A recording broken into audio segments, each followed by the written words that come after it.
to welcome you today. And Alicia and me are Sophie are going to moderate you through the second day. And also welcome to the people that are joining us online today. We are super happy that we have this hybrid event. Before starting with our speakers, short introduction to Pint of Science, as probably some people here are not aware what Pint of Science is actually doing. Let's just see. Yeah. So Pint of Science is a festival that is happening 3 days, obviously.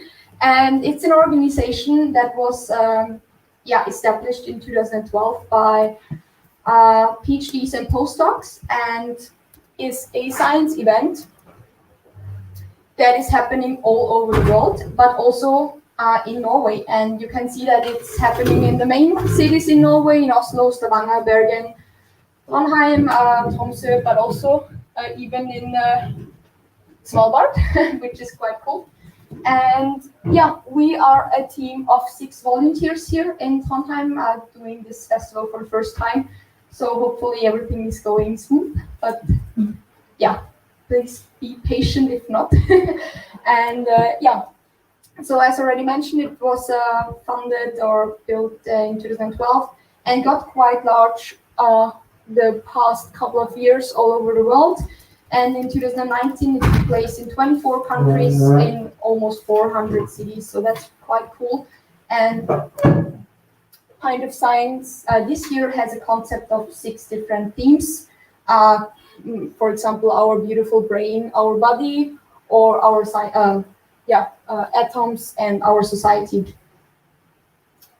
Yeah, the concept is to provide a platform to communicate science with the broad public, mainly happening in different bars, pubs, or also cafes, as you can see here in different countries: Switzerland, UK, France, Belgium, for example.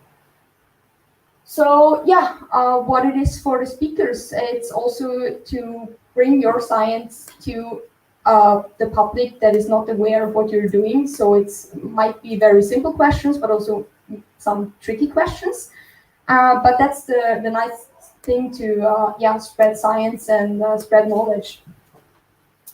And the sponsors of the Norwegian team are Academia for Yngre Forskere, and Simula and the Nansen Legacy. A very warm welcome. So today's topic is hot news from nanoworld. We are going to learn about nanoscience, about how to understand the laws of nanoparticles, about how to use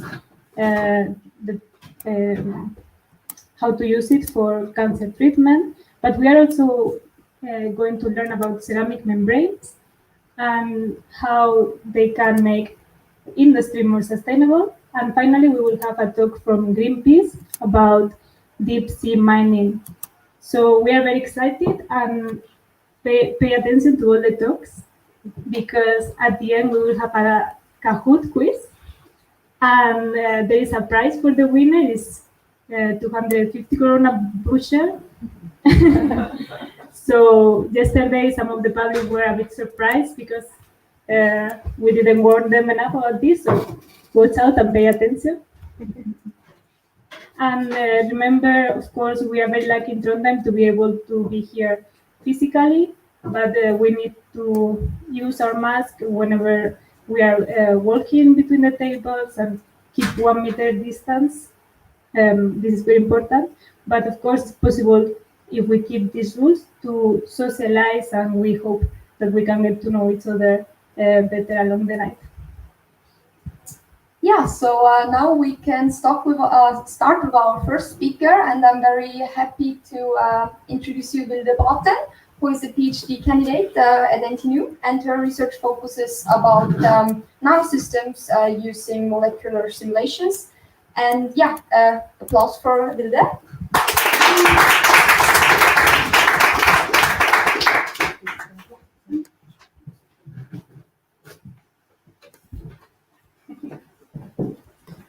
Okay, thank thank you for the introduction. So I'm going to talk about how we can try to find the laws that governs the world of nanosystems. Because nanosystems, they are the outlaws of nature. They refuse to be described by the rules of chemistry, and they can't be bothered to follow the laws of physics. But what do we actually mean when we talk about nanosystems? Well, they are quite simply a tiny, tiny collection of atoms. They are on the nanometer size, which means that compared to a grain of sand, they are 100,000 times smaller. This might still be a bit challenging to visualize, so a comparison that at least makes me realize how insanely small these things are is that the relative difference between a nanometer and a millimeter is the same as between a millimeter and a kilometer. So then it might not be so surprising that these small systems sometimes show very strange behavior. And in science and technology, strange can quite often be translated to good. Because if something shows unexpected behavior, it means that it has the potential to be included in new solutions. But before we are able to utilize this strange behavior, we of course need to understand how the nanosystems work. And when we are starting out by exploring a new world or a new field of science as this one, a good place to start is normally to investigate or check out which are the governing rules or laws for these systems. Because the laws of nature, they are our tools in the form of equations that we use to understand and describe the world. They were used to send people to the moon, and they were used to develop the technology in the smartphones that most of us now use daily. The role of these laws or rules is to make science and research a bit easier, so that we can understand more and more complex stuff, and in turn, design and develop more and more complex stuff. And these laws, they are under constant development. One very important contribution that for a long time was considered to be completely universal are Newton's laws of classical mechanics. But Einstein figured out that for things moving at incredibly high speeds, or for things in extreme fields of gravitation, these laws needed a bit of adjustment. And today, we also know that for some of the smallest things in nature, the laws also need to be adjusted. We just haven't quite figured out how to do it yet. So this is where my research comes in. Because nature is filled with nanosystems, and we would like to understand them better.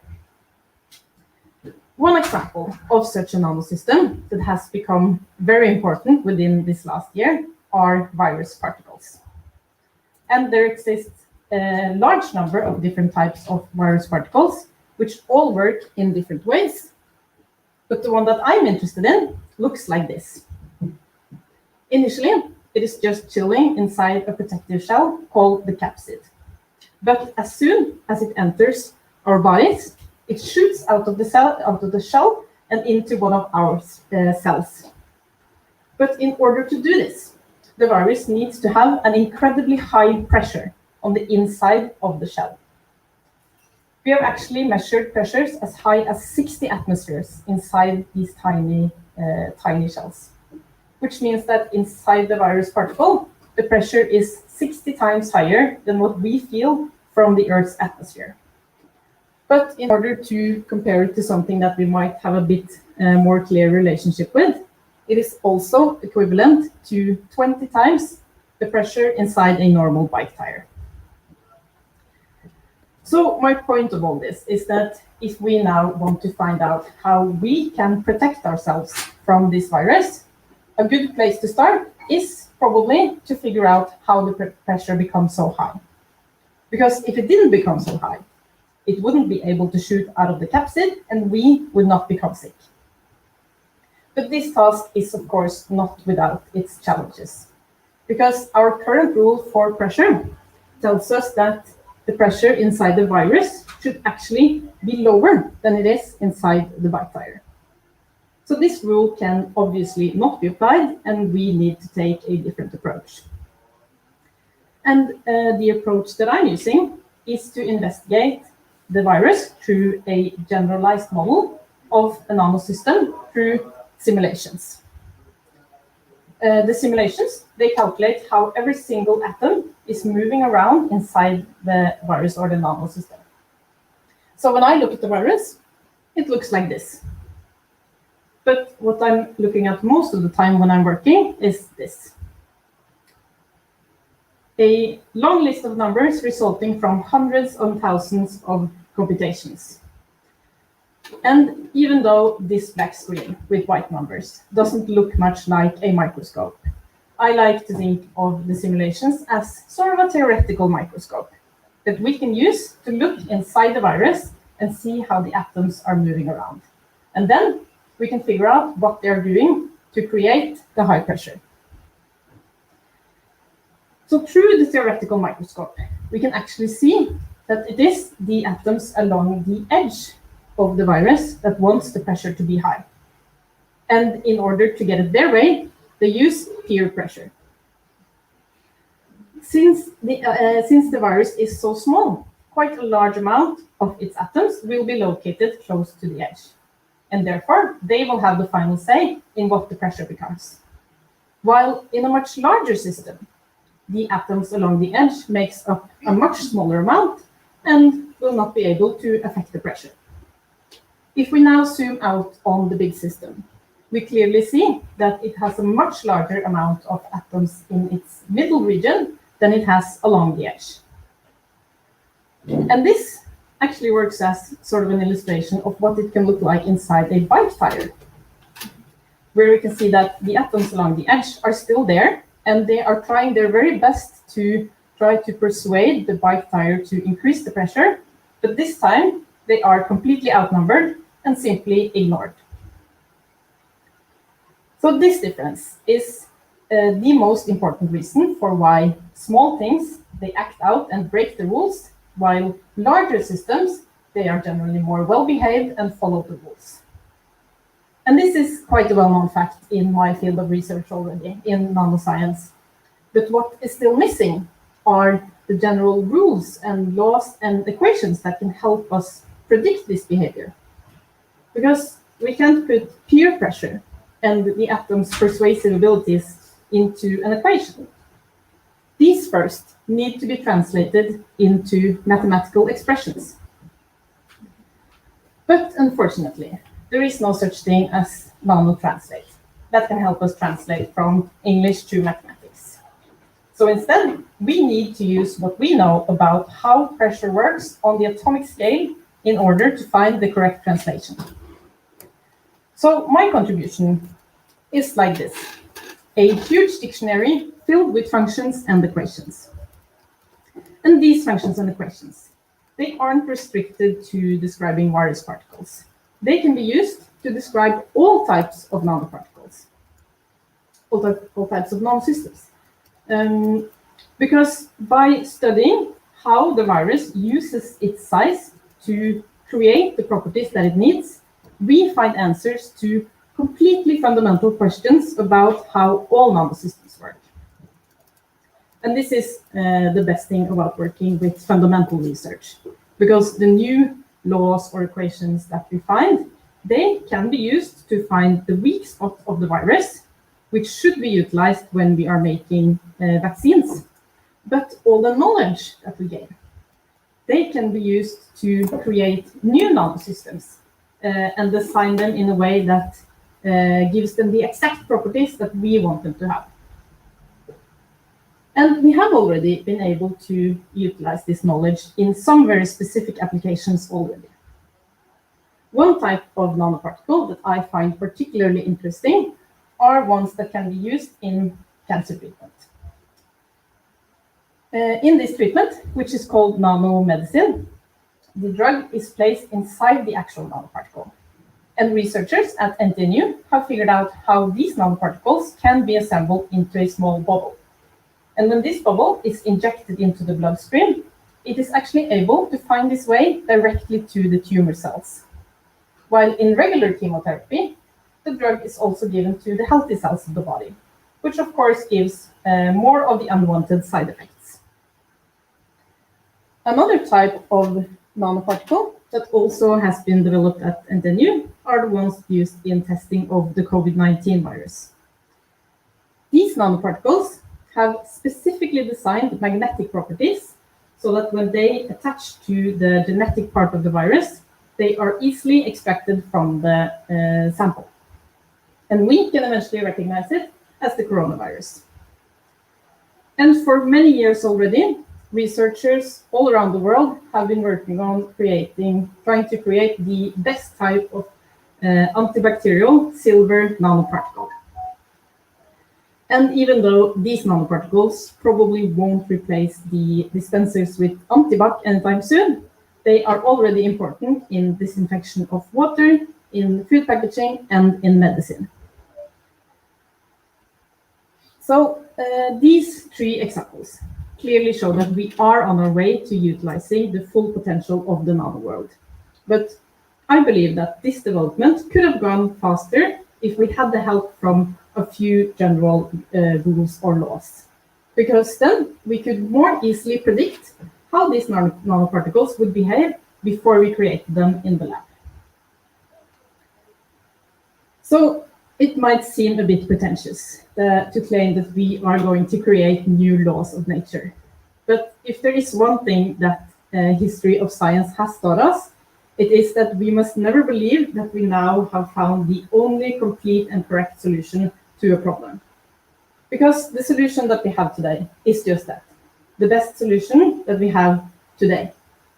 And that doesn't mean that no one can come tomorrow or in a few years and find a solution that is better.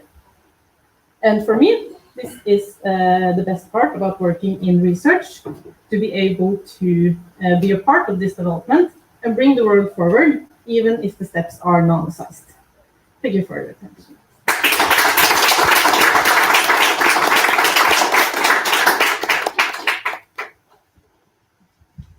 Thank you very much for this very, very nice talk.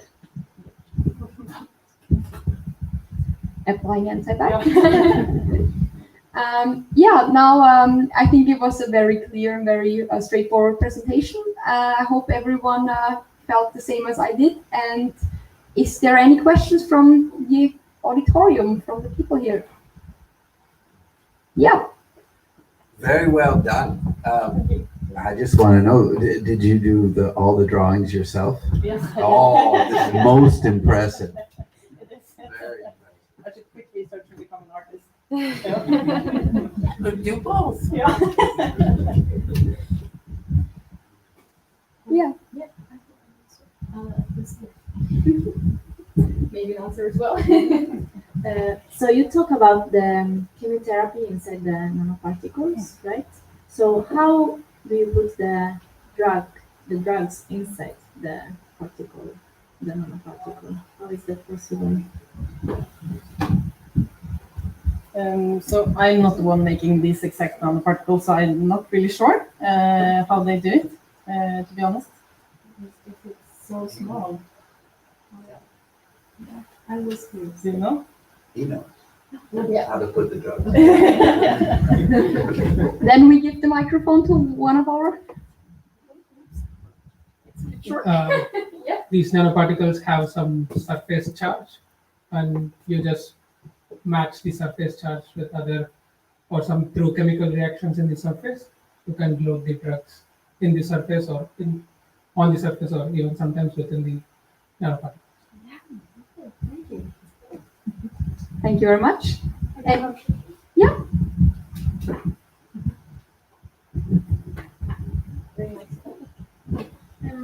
I'm thinking about, in general, about is it possible to reuse the nanoparticles for different applications, or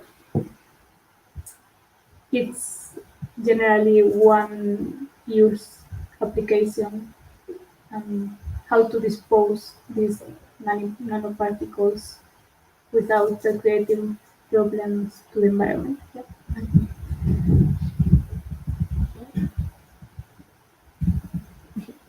Yeah, so again, I have to disappoint you since I'm not actually creating these nanoparticles myself. I'm working on simulations, as I said, so it's much more of a theoretical approach and studying more the general behavior instead of each specific application.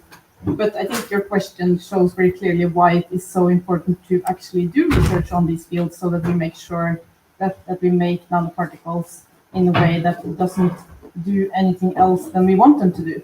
And that, as you said, that it's not harmful to the body or the environment, or that it doesn't have any effect that we didn't foresee before we created them. I totally agree with you, especially also the raising interest of nanoparticles in the food packaging, for example. It's it's one of the few topics that is very present and is rising. Yeah, so thank you very much and for having us joining us here today. Now I give the word to Aisha, who is going.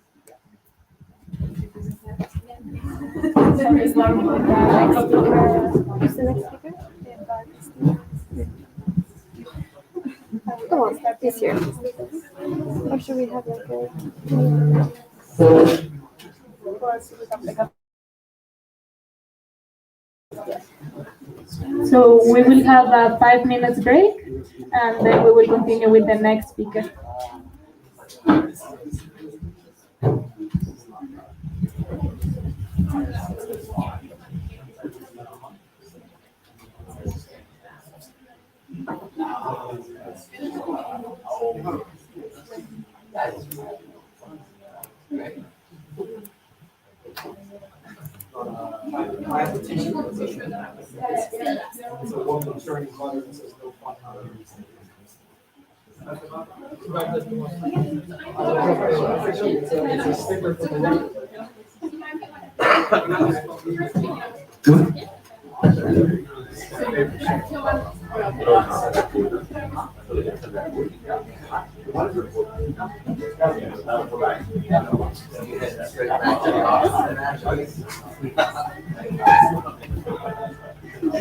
That's actually kind of a cool t-shirt. This is very possible.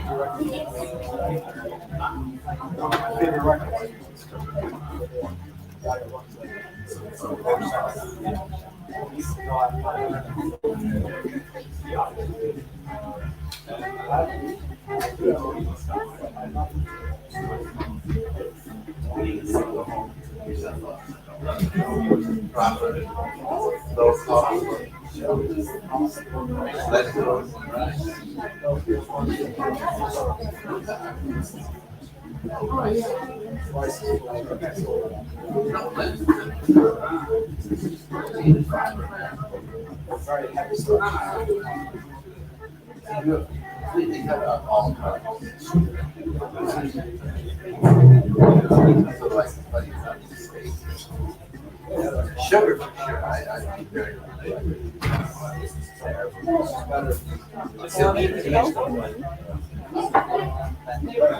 So you wouldn't eat my barbecue ribs? Well, it's ribs mainly, but then it's a little brown sugar, then the rub, and then the sauce. You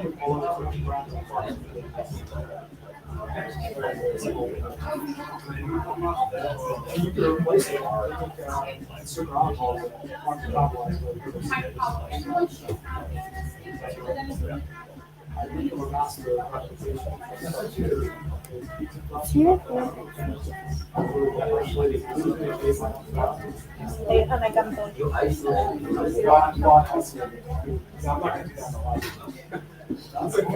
It's a very expensive one.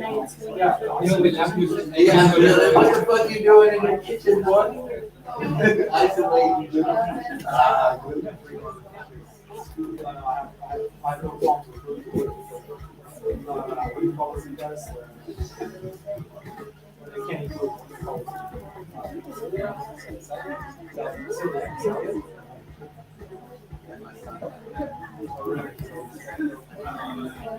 Yeah, I think shortly after diabetes.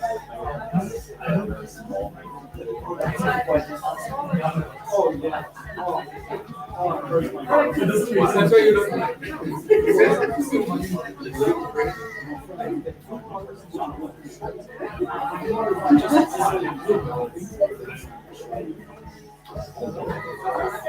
Oh, I know. Tell me about it. One, anything a little bit different. Like with an ages I wanted to now you can in Oslo. When I went out to Oslo last week, they had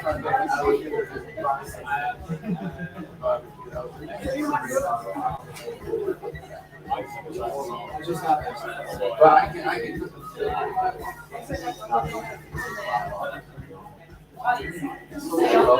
but anyhow, they had brisket there. It was at the butcher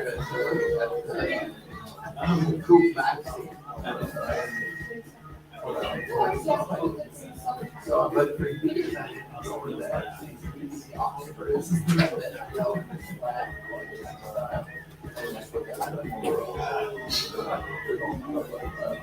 And then I would go to sleep. I'd be like, man, you get me a brisket kind like this. And then I would come back to sleep. Come back to sleep. They got it all back. That losing a motherfucker back to flag on the street. That's also an extortion. It was just not too sure. Or not too much. But also, but it was right.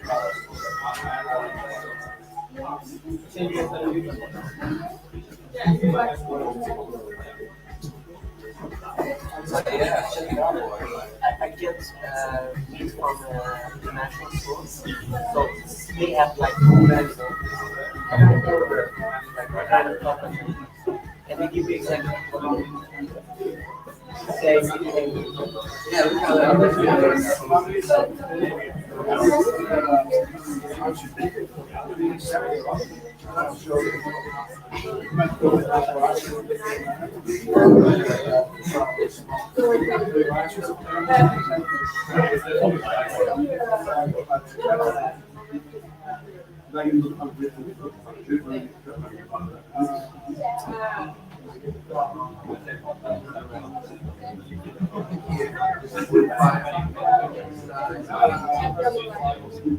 how long do you like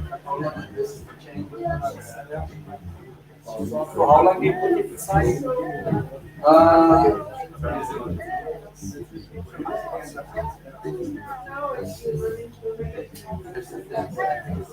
It's, I usually smoke it like that for about 4 to 5 hours. And then I wrap it up.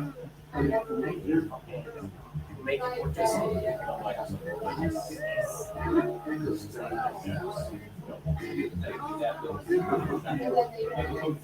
You give them the nice shirt.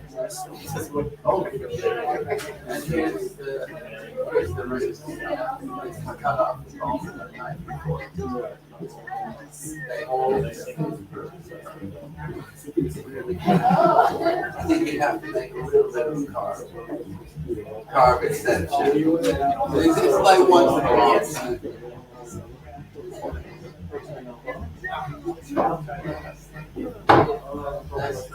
Yeah. Yeah, we'll split that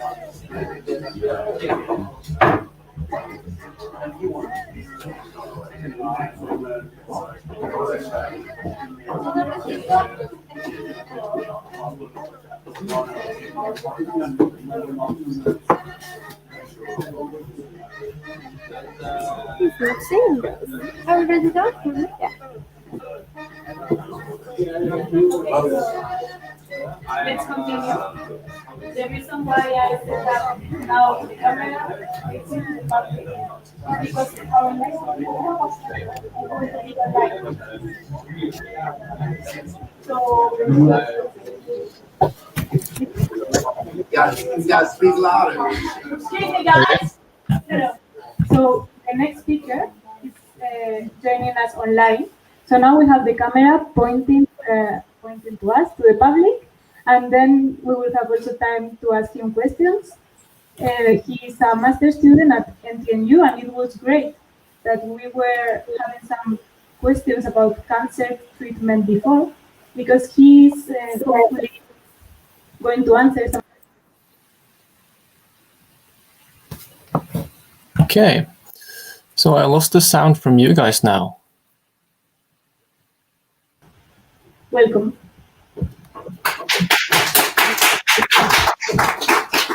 Thank you. I'll just get to sharing my screen. There we are. And can you see my screen now? Not yet. Not yet. Okay. Or wait a second. I think it just popped out. It popped up? Yeah. I'm gonna put it up now. Fantastic. Okay. Hello, everybody. I'm terribly sorry I couldn't be there in person today, but I thought I would do the favor of not exposing you to the sore throat I woke up with this morning. Anyways, welcome to this talk titled Using the Tumor to Destroy the Tumor. And for the keynote, there will be at least one more me during this talk later. And so I'll first start to talk a little bit about myself and why I'm here talking to you today.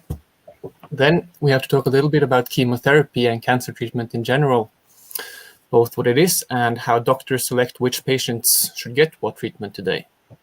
And finally, I'll finish off with my own research, which is how we can try to use the tumor to more effectively destroy the tumor. So first, a little bit about myself. I am a medical research student here at NTNU, which means that I study medicine and I do research. And I'm here to tell you about the research I'm currently doing.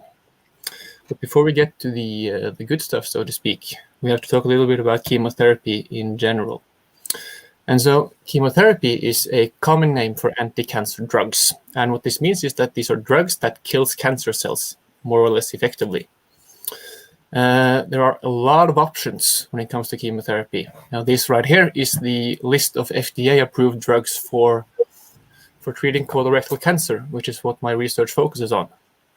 And when you consider the fact that the drugs are usually given in combination, the amount of options can seem almost overwhelming. And chemotherapy is also one of the 3 major treatment modalities in treating cancer.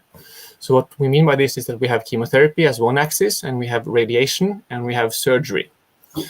And chemotherapy is needed more and more often as we live longer with cancer disease, but chemotherapy is very rarely curative on its own.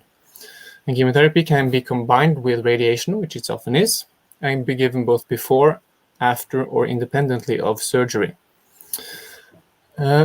And chemotherapy increases the lifespan and the quality of life of the patients who receive it. But this is a difficult balance because it also produces harsh side effects because, as I said, they kill cancer cells, but they also kill your healthy cells because they're non-specific. So we have to balance on a thin line here. And with all these different options for chemotherapies and combinations, a big question that we're wondering about is, how do we best decide who gets what drug? And today, this is largely based on the diagnosis of the patient. So as I showed on the previous slide, colorectal cancer comes with this list of approved drugs. And this means that these are the drugs you're allowed to use for treating colon cancer or rectal cancer. Breast cancer has its own list, brain cancer has its own list, and so on. So you're placed in this diagnostic group, and this gives you a toolkit to work with. Another important factor is the spread of disease and the patient's overall health. And these factors decide how aggressive we can be when deciding how to treat the cancer.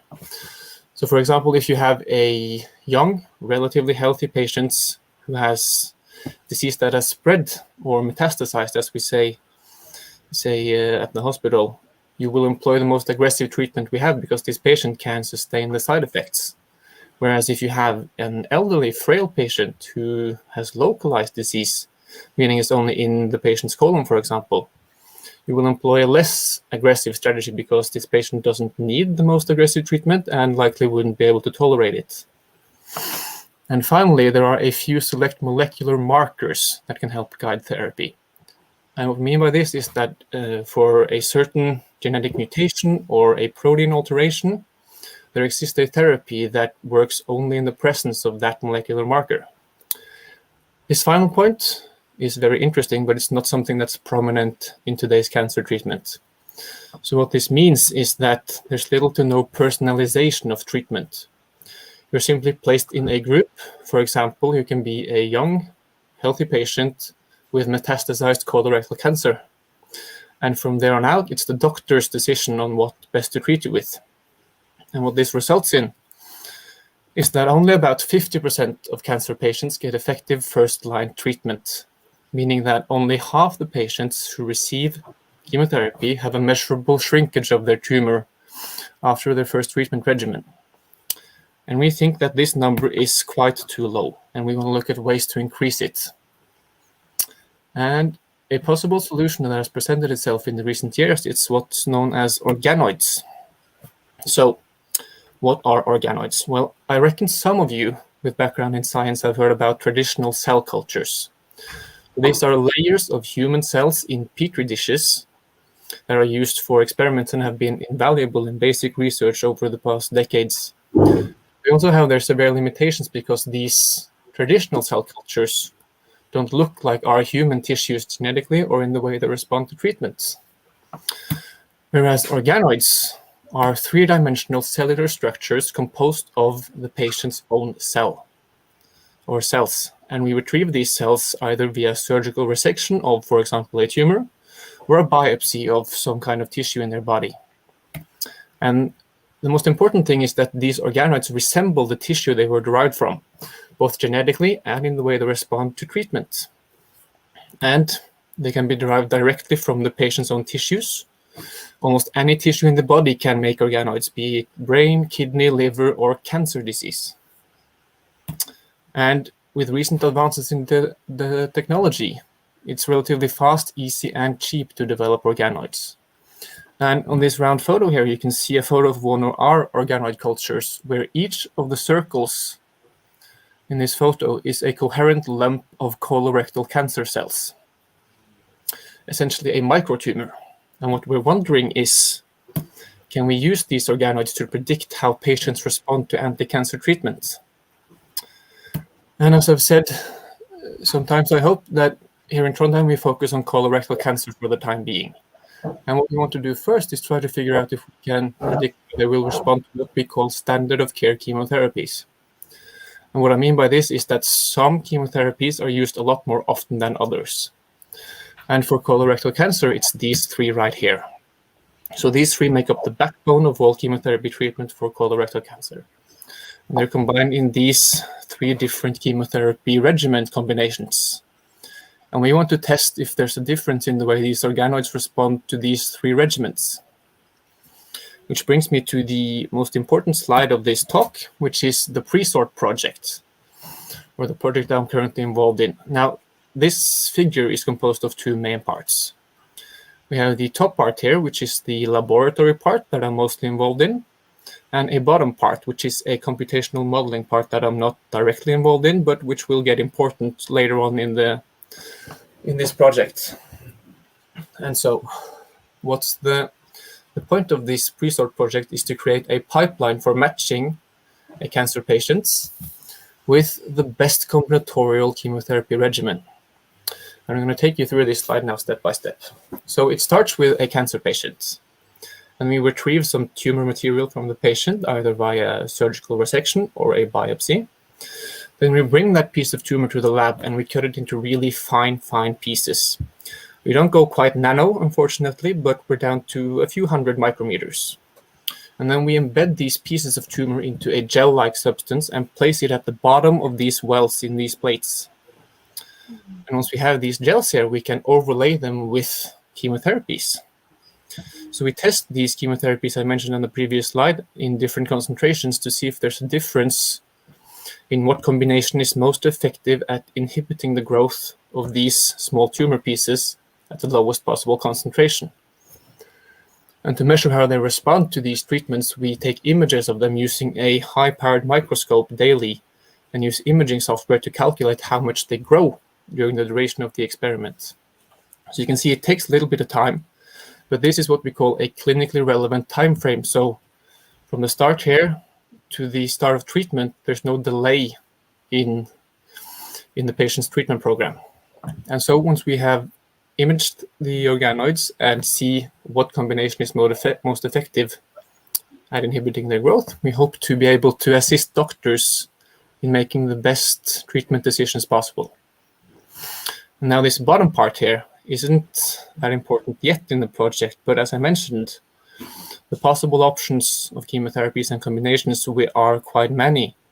And once we open the doors for these other therapies, we have to do some sort of pre-selection because we simply can't test all the possible combinations on the often very limited amount of material we receive. So some very clever people in our research group are starting to create computational models of cancer disease. And when we examine the patient's tumor, in this case, and we see what kind of mutations the tumor has, what kind of protein alterations they have, and we feed all this into the computational model of cancer, the model will tell us which drugs are most likely to be effective for that patient. So we pre-select the drugs before we can pre-sort the patient to the most effective treatment regimens. So let's look at some specific examples of what this can look like. This is a growth curve of one of our samples treated with the drug irinotecan, one of these standard of care chemotherapies. And each line on this graph represents a specific concentration of the drug, with the highest concentration being at the bottom here, and the lowest or no drug at all being at the top here. And on the y-axis, we have the average growth of the sample exposed to that specific concentration. What we see is that the sample exposed to the highest concentration grows a lot less than the sample exposed to the lowest concentration. This is what we call dose response, and what we love to see when we do drug experiments. And this gets quite interesting once we start comparing the single drugs, irinotecan and oxaliplatin, to the combination of the two. So we see that the single drugs are not that effective at inhibiting the growth. Only the highest possible concentration of the drug gives any meaningful inhibition of growth. But once we combine the drugs, we see that the organoids also don't grow in the second highest concentration of drugs. And for a different sample, we can see that here the single drugs are quite a bit more effective. There's also some added effect of the combination, of course, but even still the single drugs are a lot more effective in this patient. So if we were to make some clinical inferences on the samples from these patients, we could say that patient 1 here is possibly quite resistant to the single drugs and could benefit a lot more from the combination, whereas the patient number 2 to the right here is actually quite sensitive towards the single drugs. He's also a bit more sensitive to the combination, but possibly this patient could be spared the harsher side effects of the combination and get away with only using one of these drugs. So these were 2 examples of how these organoids and the growth curves can look, and what we hope to be able to do to provide better cancer treatment in the future. So this was basically what I wanted to tell you today. And just to sum up the key points of this talk is that chemotherapy is essential for a lot of patients and will become even more essential once people start living longer with cancer disease as we do today. But even still, only about 50% of patients receive effective treatment from the get-go, wasting precious time. Organoids, a possible solution to the problem, are cellular structures made from the patient's own tissue, in this case cancer tissue. And they mimic the way the patient responds to chemotherapy. Several studies have showed this recently. Presort seeks to use these organoids to increase the amount of effective treatment that goes on and reduce the amount of unnecessary cancer treatment. Thank you.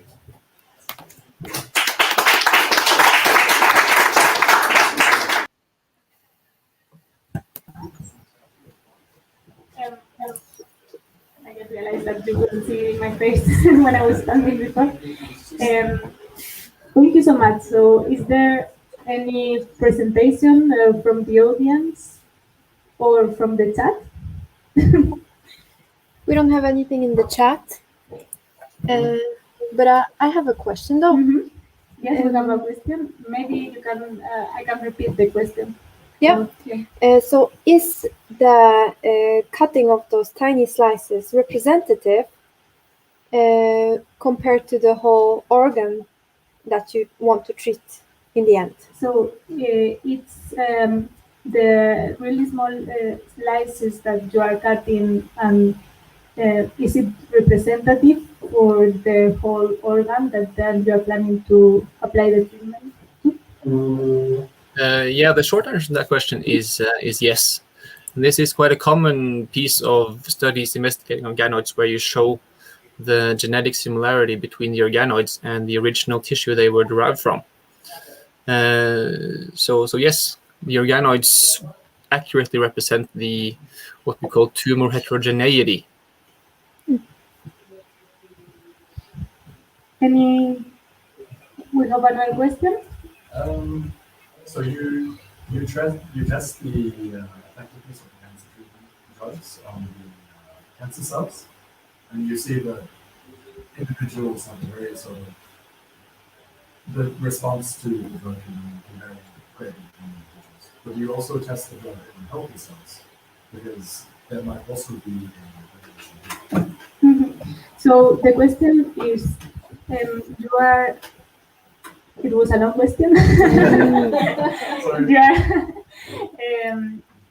are doing the test into these organoids from different patients, because the response to the cancer treatment can be very different depending on each patient. But do you also see this difference when you apply the treatment to healthy cells? Because you also treat healthy cells as part of the study, right? We don't use healthy cells in our study, but it's a good question, because organoids are also used or made from healthy cells, and a lot of groups also focus on how they can use healthy organoids to predict treatment responses. But in our case, it's not all that important, because we know that the chemotherapies will affect the healthy cells one way or another. The most important goal for our part is to figure out what most effectively kills the cancer cells themselves.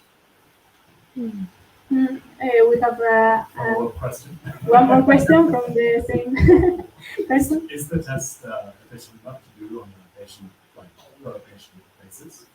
So you could try to minimize the damage to the healthy cells and maximize the damage to cancer cells. Is the can you repeat? Can you do it per person? Is the treatment efficient enough so you can do it per person? So every cancer patient can get this treatment in the hospital, these tests? Yeah, that's the goal of the project, to establish this as a diagnostic tool that the doctor can order. Then we take a biopsy of a part of the tumor and grow these organoids, and do this on a patient-to-patient basis. So it's the epitome of individualized cancer treatment, so to speak. Nice. Another question? What's the timeline for projects, or where is it going to be? What's the timeline for the project, and in which hospitals it's going to start being implemented? Are you working now here in the hospital in Trondheim?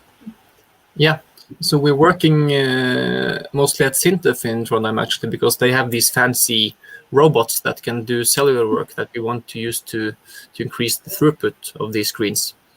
But the time frame we're talking about is roughly, it shouldn't take any longer than a month from when you take the biopsy to when you have a result that can be used by the doctor.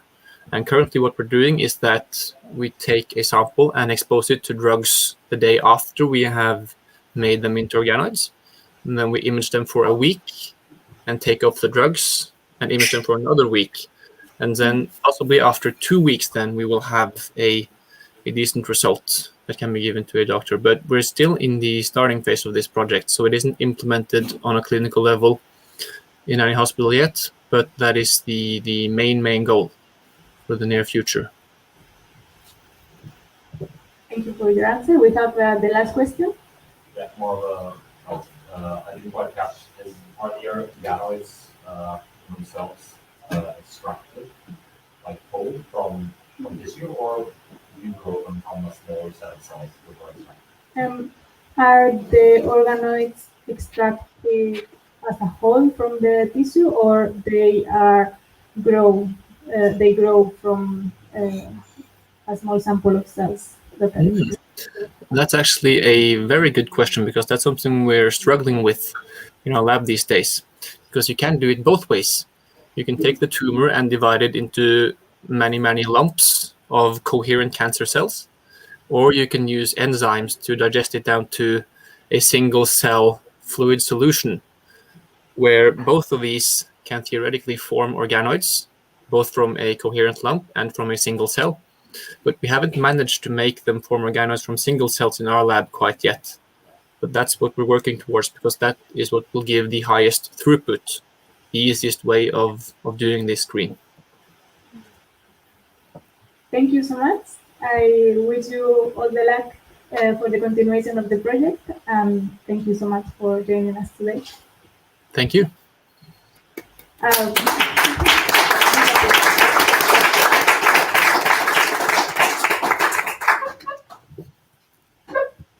So our next speaker is also joining us digitally, and then we will have our last speaker that will be on site.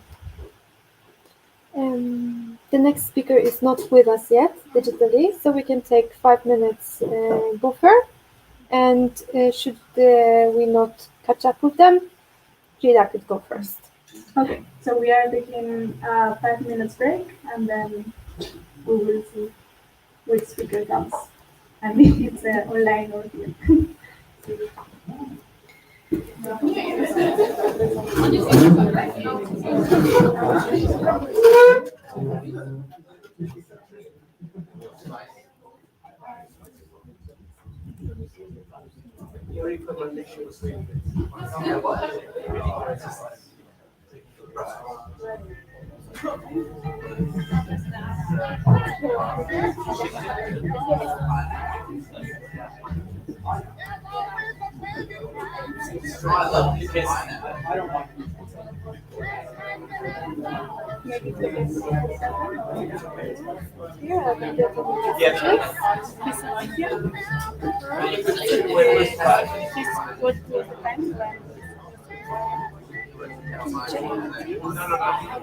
I'm not sure if Alex's computer and mine is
Small update. So we are going to take a 15 minutes break, and we are back at 20 to 8 with the next talk. Okay.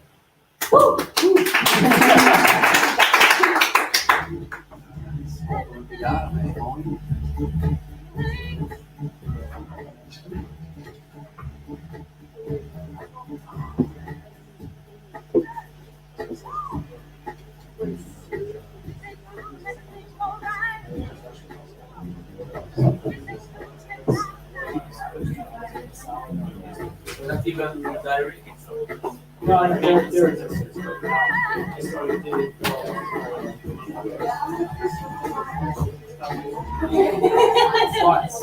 But it's only around 30 seconds.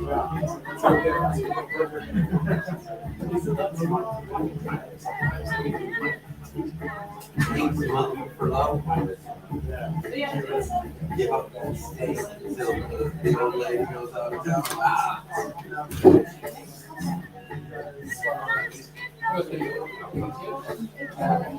That's true.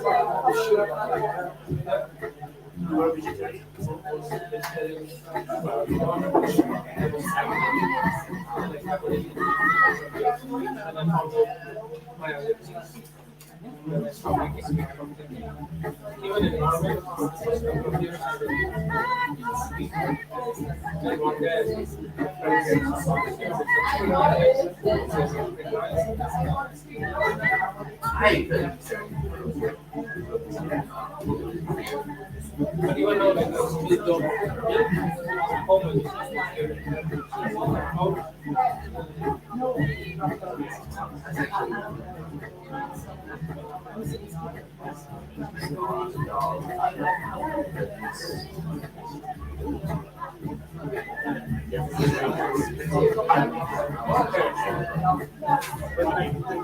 The barbecue foods can be a little bit more spicy, but it's a little bit similar to barbecue sauce. Yes, it's almost the same stuff, but less spicy. Yeah, you thoroughly don't like this. But it's like You don't even put crazy. garlic and shit, man. The only spice that they're really crazy when it's on. It's like Turmeric too. Turmeric.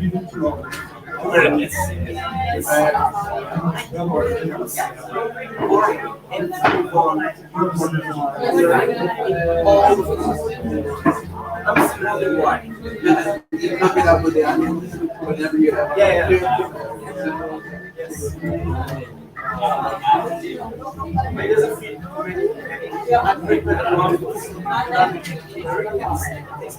Yeah, but the Persian is sour. yes. On average, yes. Persian is quite sour. I like it. Probably my favorite of all the sour.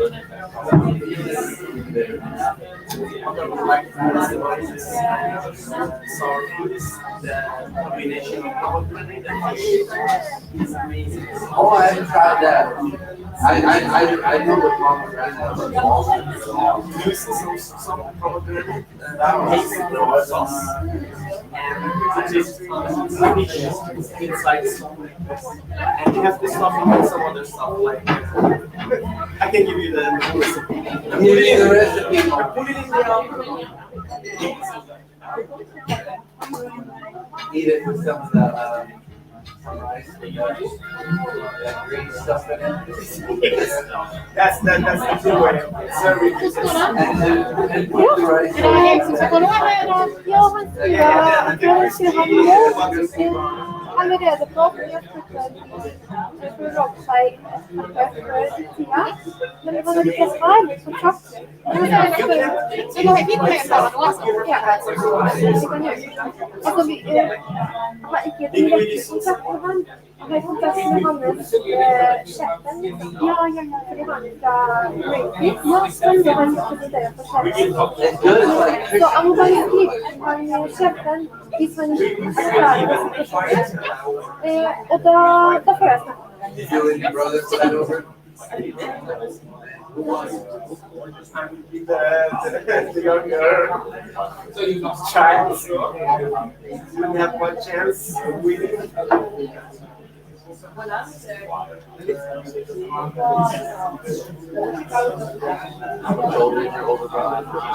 This 3 years old, but he's a lot taller and a lot bigger. I don't know. I don't know what happened. Did you get the brain? Is that it? You got the brain. Your older brother's just big and dumb, right?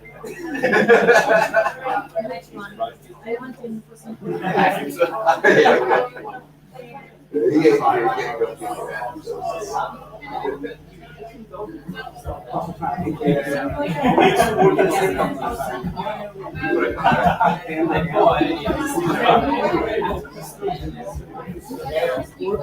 I was like more like a process engineer, more like water plant.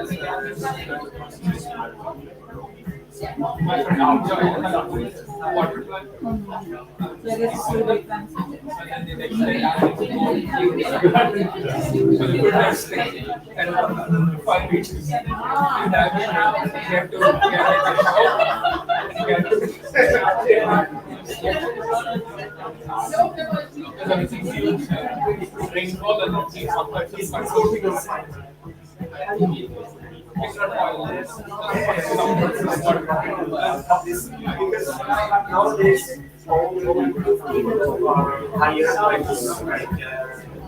site companies and operators. They have like a higher degree of education. So no matter how much education you have to do labor stuff.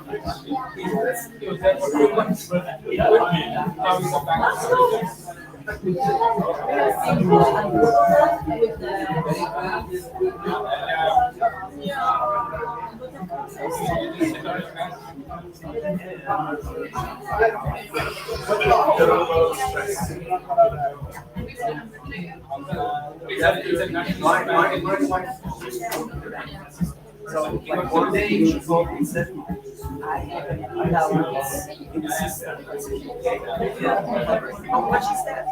He said like 50 million, something like that. I said, what? What? It was at that time. It was like something like I don't know. Yeah, no, 10,000.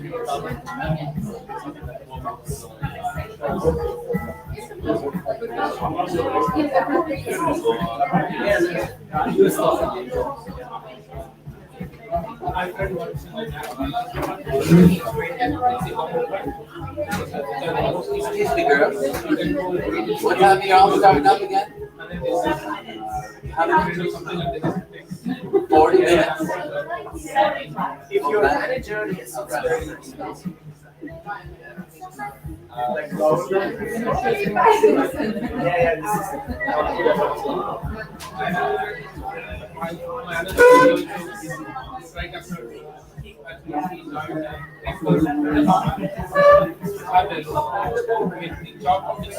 The job is nice, but then it's always in shifts because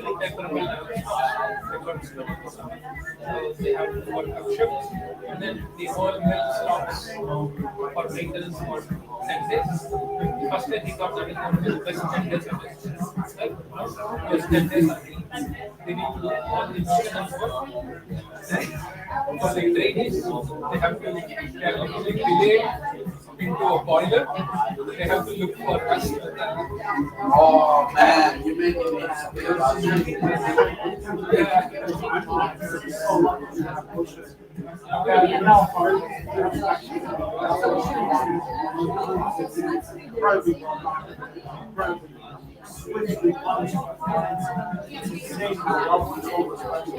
Really? You know, when I graduated my bachelor's,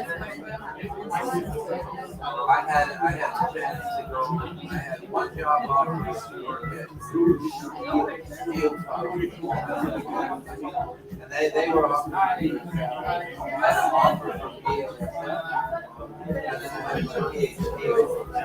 I was supposed to go to work because it was real bad.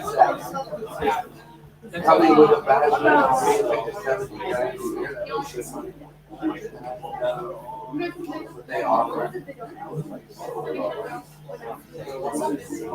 South Detroit. was it like a production? Rouge Steel is like Rouge River, the most polluted river in the state. And this is not like inspection, it's just for doing the lab. They have to do it internally before they come up.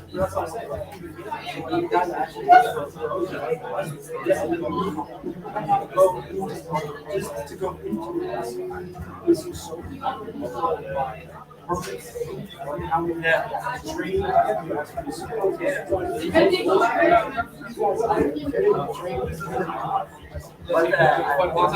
want to do a separation. Yes, that's absolutely no technical stuff. But it was like open for a while. So the only thing that I did, I just went to the control room and said I want to separate just because of my progress. I said, okay, I want that. Hopefully, And then they have to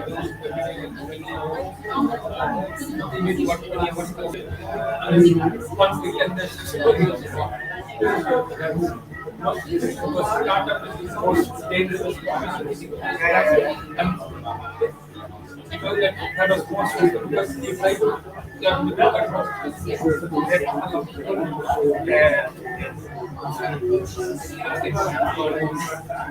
I was supposed to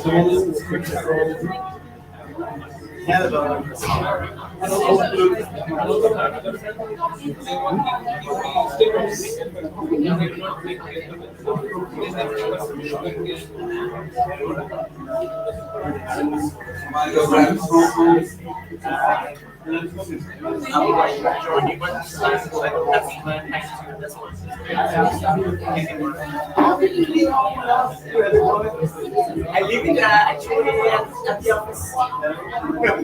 I can't take it more from you. It's illegal.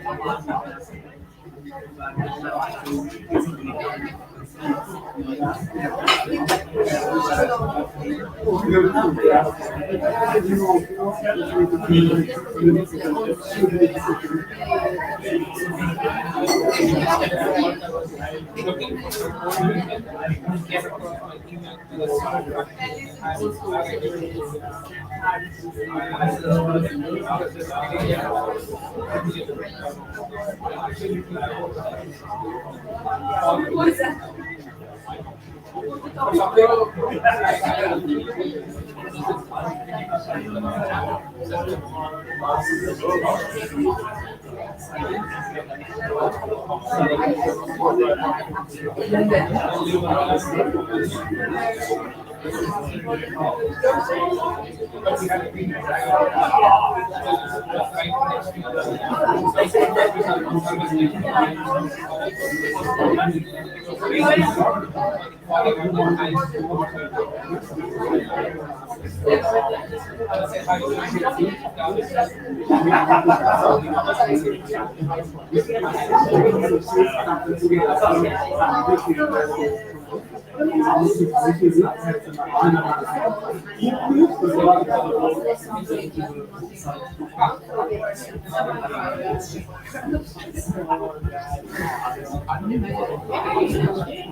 So I'm gonna put it back, right?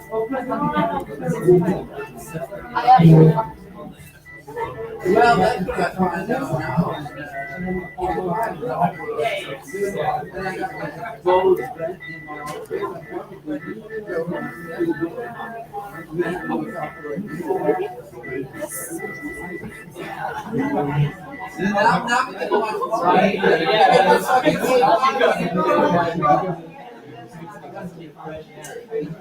Hello, everyone. We are ready to continue. May have a seat. Our third speaker is online now. Welcome to Halva Rovan. I hope I pronounced your name correctly. I practiced. And Halva is from Greenpeace, and he's going to talk about deep sea mining and the problems it faces for the environment. But before he starts talking, just a short introduction to Greenpeace for the people that don't know what Greenpeace is doing, but I'm sure the most of you know what Greenpeace is doing. They care a lot about the environment, and they are an independent campaigning organization that organize and try to find solutions to keep our biodiversity, fight pollution and fight climate change. And they actually also have their own research unit located at the University of Exeter. Yeah, very warm welcome to Halvard. Thanks. I hope you can hear me. Yes. Yes, we can hear you. Awesome. And also see my screen. So Greenpeace kind of started out with trying to protect the oceans 50 years ago, this year actually. And that is still a mission Greenpeace is seriously involved in today, as the threats towards the oceans we haven't been able to stop them, and the ocean is now as with the rest of the nature in a severe crisis. And that's why we have a campaign to protect the oceans and establish a large network of protected areas. So according to science, we should protect 30% of the oceans by 2030. And right now, less than 2% of the oceans are sufficiently protected. And one of the threats that I am to talk about towards the oceans today is deep sea mining. And this is something that might be new to many of you because it's not a kind of a up and running industry yet, but it's an emerging industry that is looking into exploiting beautiful areas like this. I don't know if you've seen something like this before, but this is something called a hydrothermal vent located on the bottom of the oceans. This particular one is called, or it belongs to a place called Lost City. It was discovered in the year of 2000, and the scientists that discovered it named it after the lost city of Atlantis because it kind of looked like an underwater city. And so these hydrothermal vents, this is where geothermally heated water escapes from the inner of Earth, and when it meets with the cold water of the oceans, minerals and metals are separated out. So that's then what the deep sea mining industry wants to exploit. But in addition to setting off metals and minerals, the deep sea or the hydrothermal vents are housing very little explored ecosystems and little understood ecosystems. In fact, it's we know less about the deep sea and how the ecosystems there kind of coexist than we know about the moon. And the surface of the moon is actually more explored than the deep sea. But there are unique bacteria and stuff that's feeding off the chemical processes that's coming from these hydrothermal vents, and scientists are getting more and more certain about that life on Earth actually kind of origins from these hydrothermal vents. In Norway, these hydrothermal vents are mostly located along the mid-Atlantic ridge.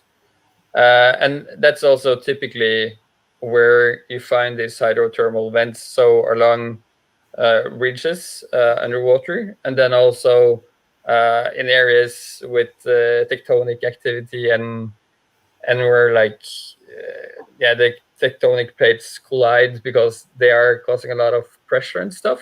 And these areas are then also rich on metals, and especially copper, cobalt, and nickel.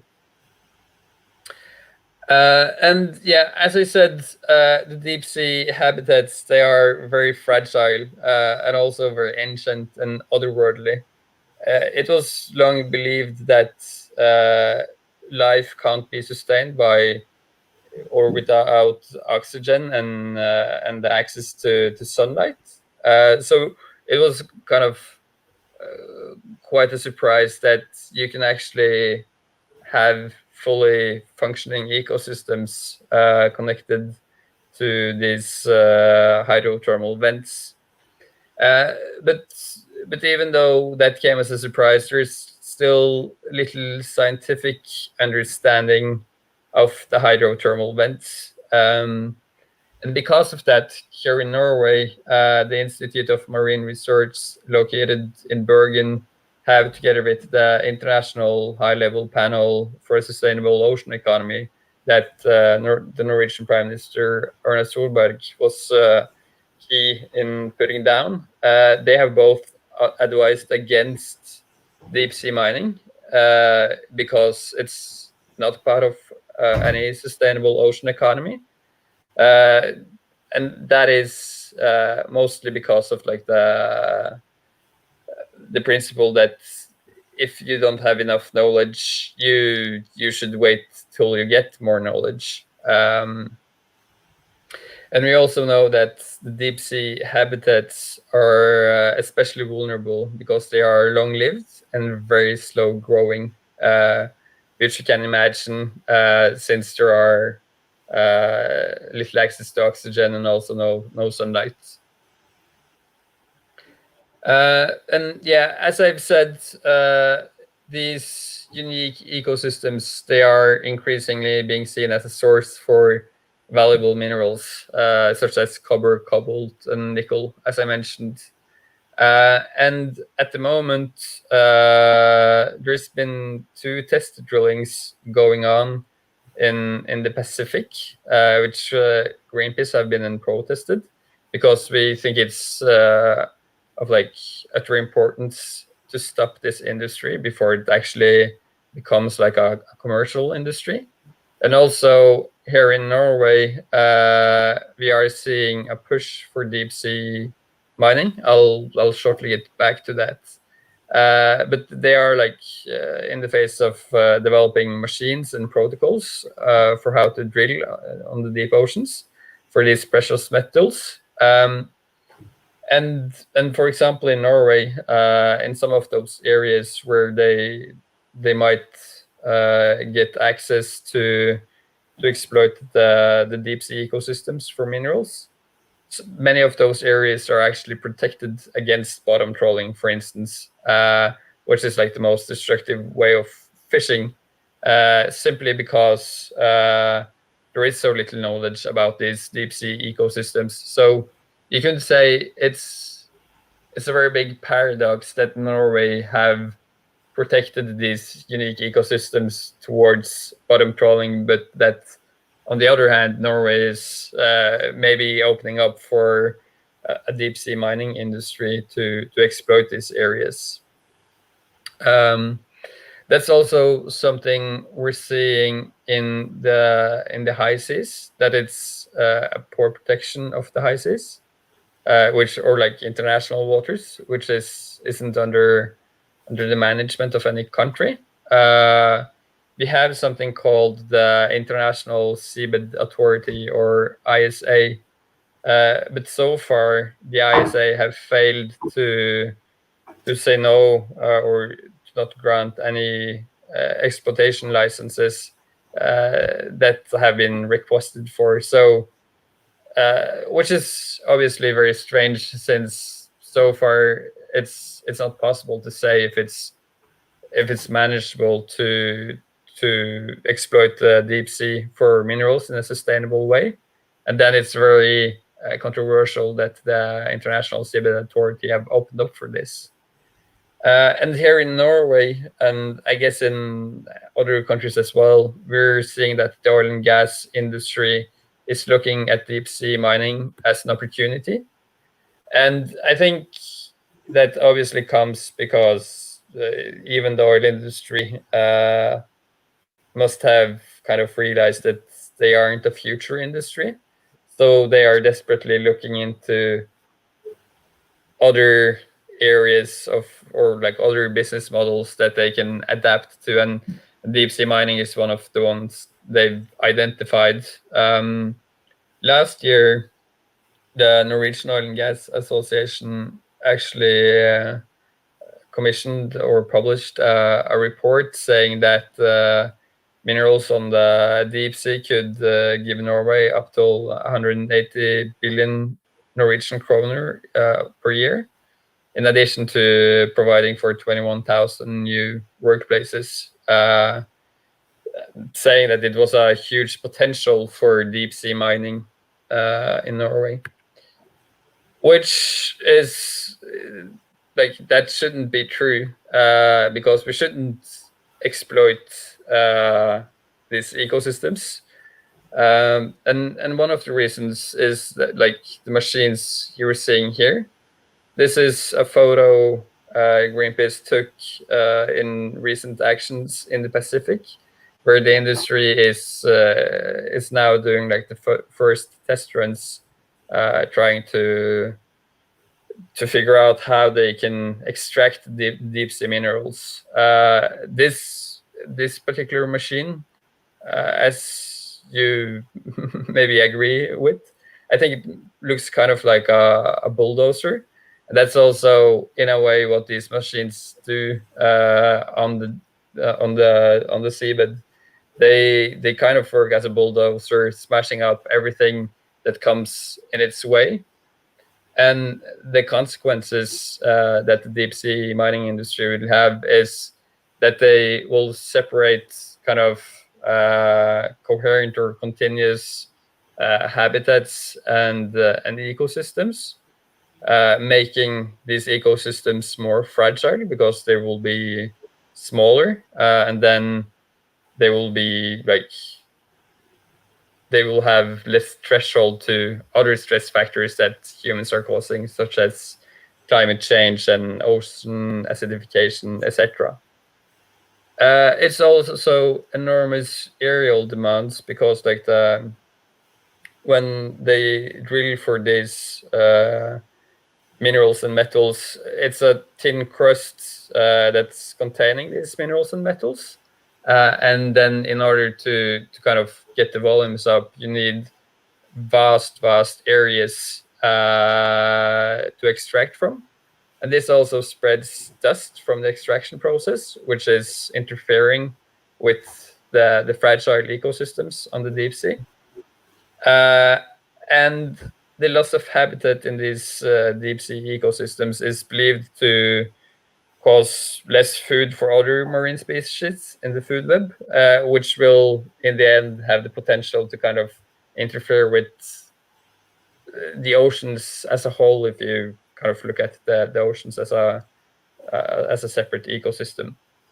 It's also expected pollution from chemicals, particles, dust, as I mentioned, as well as light and noise from these machines. And like, one of the things that the deep sea mining industry have been trying to claim is that they are doing this out of climate purposes, because the deep sea minerals are said to be needed for a rapid green shift, which is like kind of a compelling argument at first sight, because it's definitely true that in order to kind of electrify transport and stuff, we need more metals. But like, on the one hand, we're seeing that like batteries and stuff are now being developed to contain less minerals and metals. And also, we really need to get the minerals and metals that we extract into a circular economy. And then the solution isn't to bring up kind of more minerals from the seafloor, but to actually get the minerals that we already have extracted into a circular economy. Also, as you can see on the picture here, I might not have time to go deeply into it, but in the natural processes in the oceans, very big amounts of CO2 is kind of stored naturally on the seafloor, and then extracting deep sea minerals that will cause this CO2 to be stirred up and emitted back into the oceans again. So it will also be like a huge contribution to releasing CO2, which is obviously not something we should be doing now, as it's very urgent that we stop emitting any CO2 at all. Another kind of significant blow for the deep sea mining industry is that it's increasingly opposed by the electrical industry. So several companies are speaking out against deep sea mining. For example, Samsung have said that they won't be using any deep sea mined minerals in their electronics because it's not sustainable. And that's then like one of the reasons that we in Greenpeace are fighting to stop the industry before they actually get a foothold and establish themselves as a commercial actor. And I think that was what I was planning to say, and it looks like I've spent my time as well. But if there are any questions and if there are time to answer any questions, I'm more than happy to do so.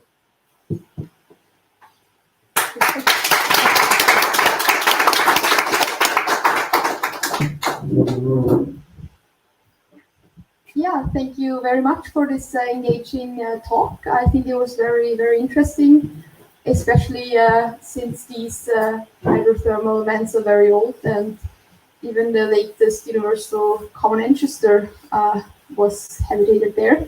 So I think it's very important to protect these areas. May I start with the first question? Which countries are currently already are into deep sea mining and doing this? Is there already a lot of different countries doing it? So there's been some different attempts, like the two companies that Greenpeace have protested against recently in the Pacific was a company from Belgium. I think it's called Deep Green. And then now I'm of course completely blank on which other country the other company comes from, but there are like interests from several companies. I know that like Lockheed Martin have been looking into deep sea mining, and also quite recently Greenpeace exposed that England seems to have been handing out some exploratory licenses for deep sea mining in England in an illegal way. So and Norway is also one of the countries that's really pushing for deep sea mining. So there are like several countries, but it's mostly just developed countries. Yeah. Thank you very much. Are there any questions? Anyone here? Yeah. You mentioned that processing the area or drilling the area around the vents causes a lot of damage, creating dust and disruption. I was wondering, is it of a similar scale to current oil drilling, or is it expected to be worse? Have you heard the question, or should I repeat it? I think I heard most of it, but if you could be so kind to repeat it, that would be nice. I can repeat it. The question was a very important one, I think. It was, is the area, since it's very invasive, is it comparable to drilling oil?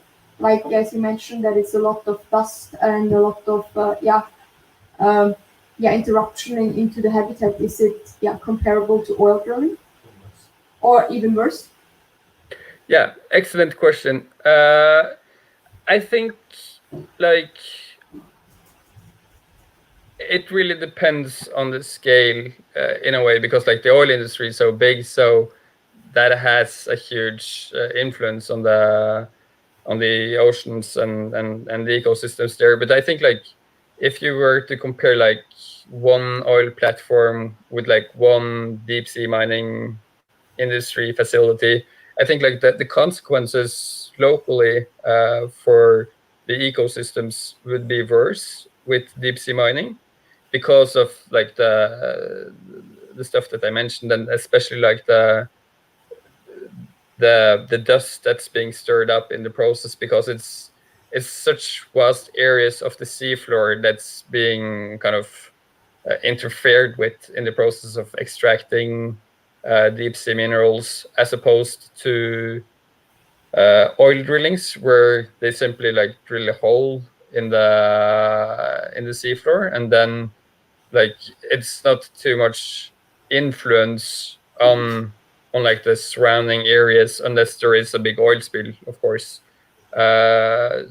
So yeah, I think like if you compare them one against one, then I would say that the deep sea mining extraction have more severe consequences on the ecosystems locally. Thank you very much. Any more questions?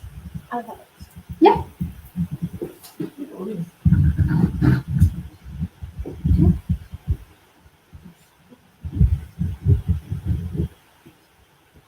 Hi.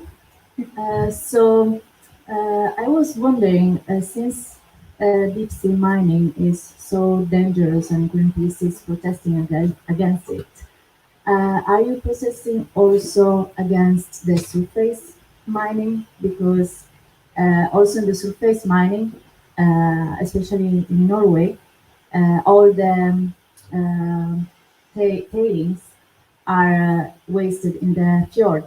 So there are also there ecological effects.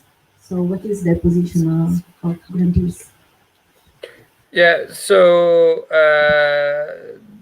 the stuff about like disposing mining waste in the fjords is a quite Norwegian specific issue. I think it's now only Norway and 2 other countries that are allowing disposal of mining waste in the into the oceans, which is something Greenpeace is opposing. That being said, as we aren't the biggest organization here in Norway, we haven't worked so actively on it, but we've supported Young Friends of the Earth Norway, or Natur og Ungdom, as well as Friends of the Earth Norway, who's been kind of leading on in the fight against the dumping of mining waste into the fjords. But also, like that being said, it's like mining in itself, of course, have consequences no matter of where you do it.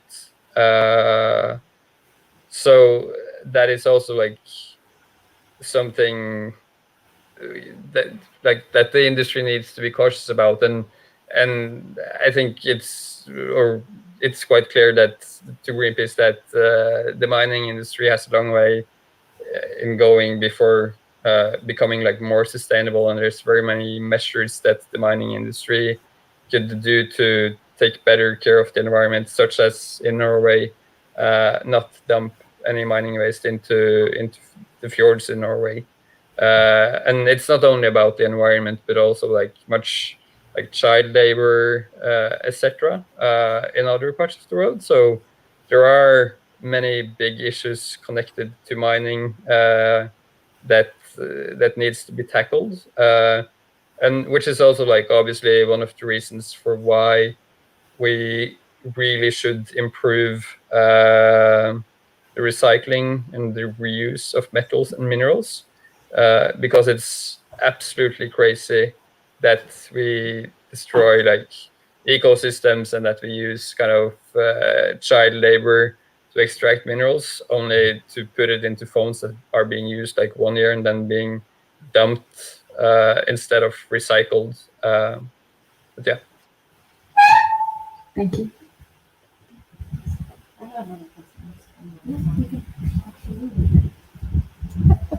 Hello again. I have another question. So I was wondering, what would be the effects on the organism of deep sea mining? Do you have already a risk assessment about the ecosystem, or is just? Yeah, so it's a very good question, and like what they do know so far, like what like this the scientists are like the Institute of Marine Research in Norway.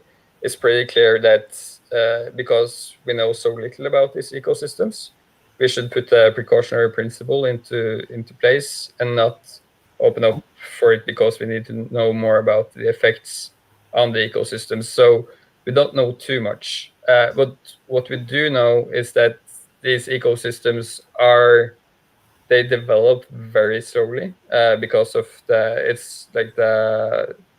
since it's based on like the nutritions in the ecosystems that the bacteria etc feed off is chemically based. It's slowly growing, and also the extraction process would stir up much dust you will have this like dust plumes that will stop some of those natural processes keeping the ecosystems going. So you could eventually risk of kind of eradicating all of the ecosystems. So that's something we shouldn't do, but also we should kind of continue to increase our understanding. But I think like from what we know now, in Greenpeace's opinion, there's looking like there's no chance of like doing deep sea mining on a sustainable way because it will anyways have too big impacts on the ecosystems. Okay, thank you very much. Yeah, are there any more questions? Yeah, I see a raised hand. Yeah, you mentioned that these machines, the bulldozers, that they put a lot of CO2 into the ocean. Do you have any ideas what kind of effects this could have on the ecosystems? So I'm just going to repeat it that everyone online hears it as well. So the question was if you have an opinion on, or if you know that the CO2 that the bulldozers are emitting into the sea, what effect they have on the ecosystem. Was it correct? Yes, maybe.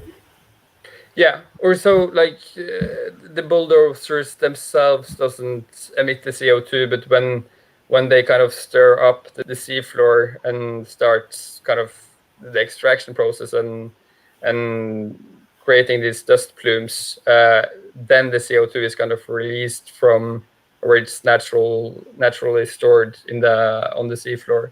But the effects of this is so far little understood. I think like one of the things that you could compare it with is one of the studies that got quite a lot of attention in Nature like a month ago, perhaps, where they had looked into effects of bottom trawling because bottom trawling is essentially kind of very similar. So you drag like this big iron bars along the seafloor, which also kind of works as a natural bulldozer and kind of stir up the seafloor, releasing big amounts of CO2. So, and I don't have like any comparison on how big areas that are being bottom trawled as to how big areas that could be kind of a place for deep sea mining, but the bottom trawling is said to release equally much CO2 as all of the aviation in the world, which is very big numbers. The effects that this will have on the ecosystems is still not very much understood, but I think one of like the evil twins of global warming is ocean acidification, where since like the oceans is taking up so much CO2, the oceans are getting more and more acidic and causing how do you say like shells and stuff in the oceans. It's interfering with their ability to develop the shells, if that's the English word for it. So and then I think if you're kind of releasing big amounts of CO2 because of deep sea mining, one obvious kind of effect would be to kind of strengthen the ocean acidification, which is among the biggest threats towards the oceans in general. So the consequences can potentially be very severe. Yeah, I totally agree on that. Thank you very much. I think we have to wrap up this topic, and a big applause. Thank you very much for listening. Thank you.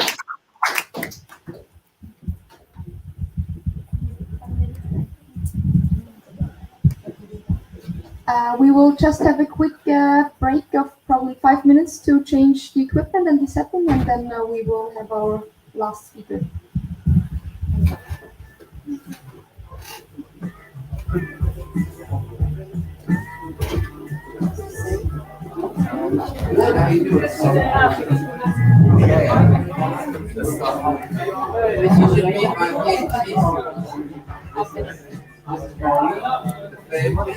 And wait a bit to put the iPad.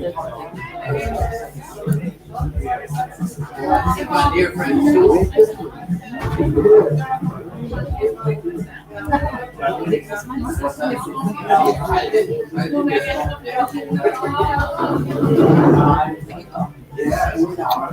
I watched for Hollywood. I watched the big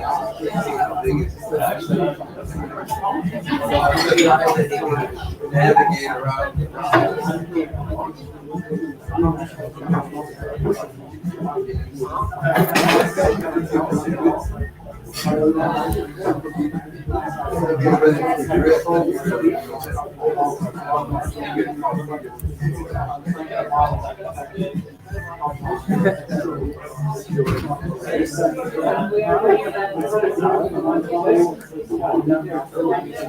Okay.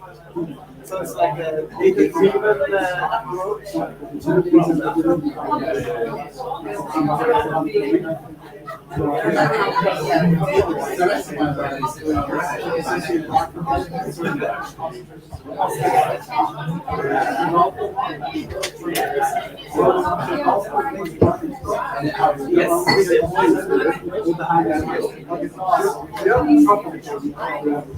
I just hope this the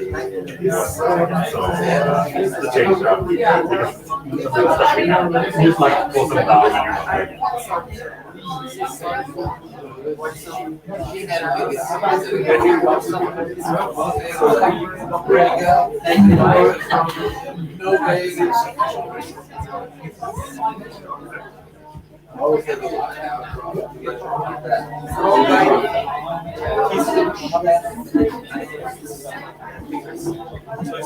He has a course that you order.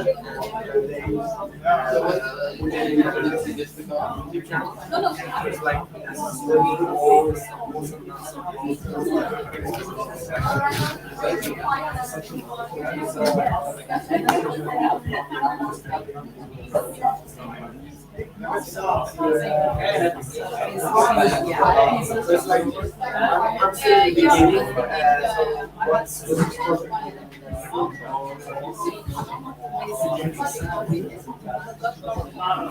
That's what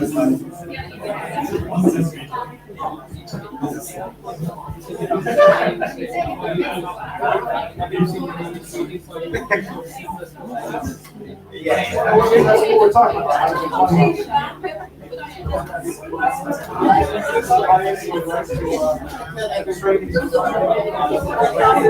And you can somehow correlate certain rock features with certain amounts of concentration of minerals.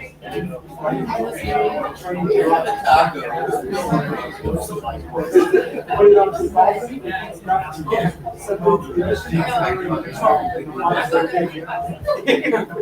Sounds like just like a presentation. It's really bad to do like mining in and he was feeling well how we can make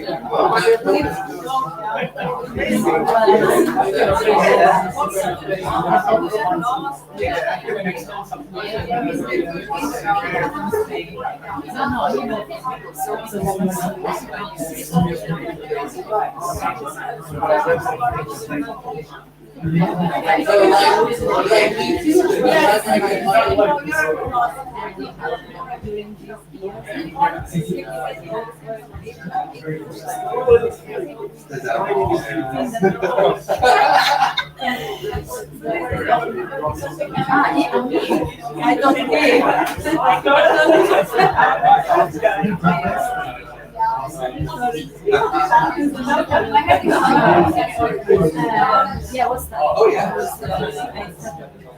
Down there, the they might even love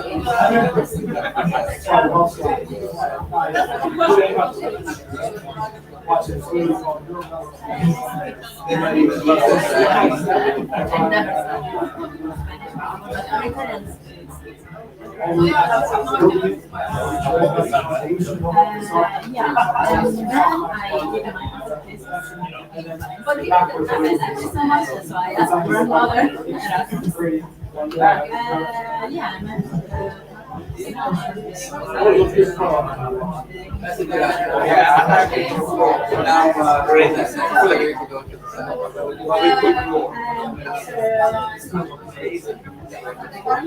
it's like I wish I could join the audio. I think they have. it's not it seems like you something so and it gives you the results you can predict you can classify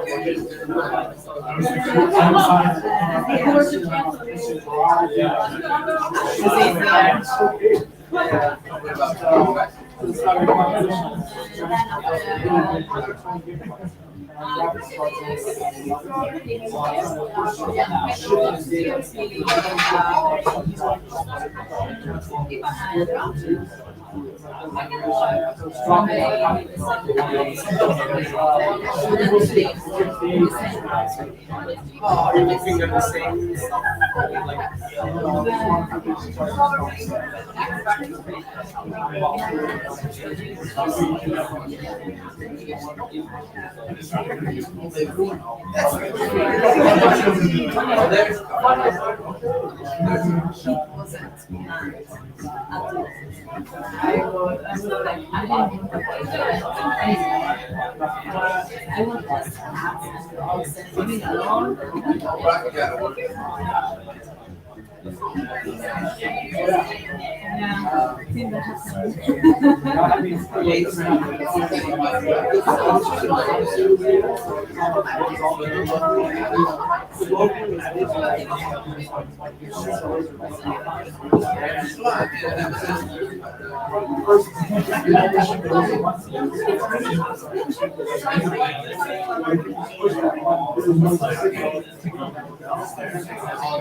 he was talking about my time to take training stuff and he was talking about that's I don't know. I'm curious. Hi everyone, we are back from the break. I hope you have been paying attention. Remember that we will have a quiz after our last speaker, who is Frida Danmo, and she's going to talk to us about her research at NTNU that is on ceramic membranes and what ceramic membranes have to do with the oxygen revolution. So please, a warm welcome for her.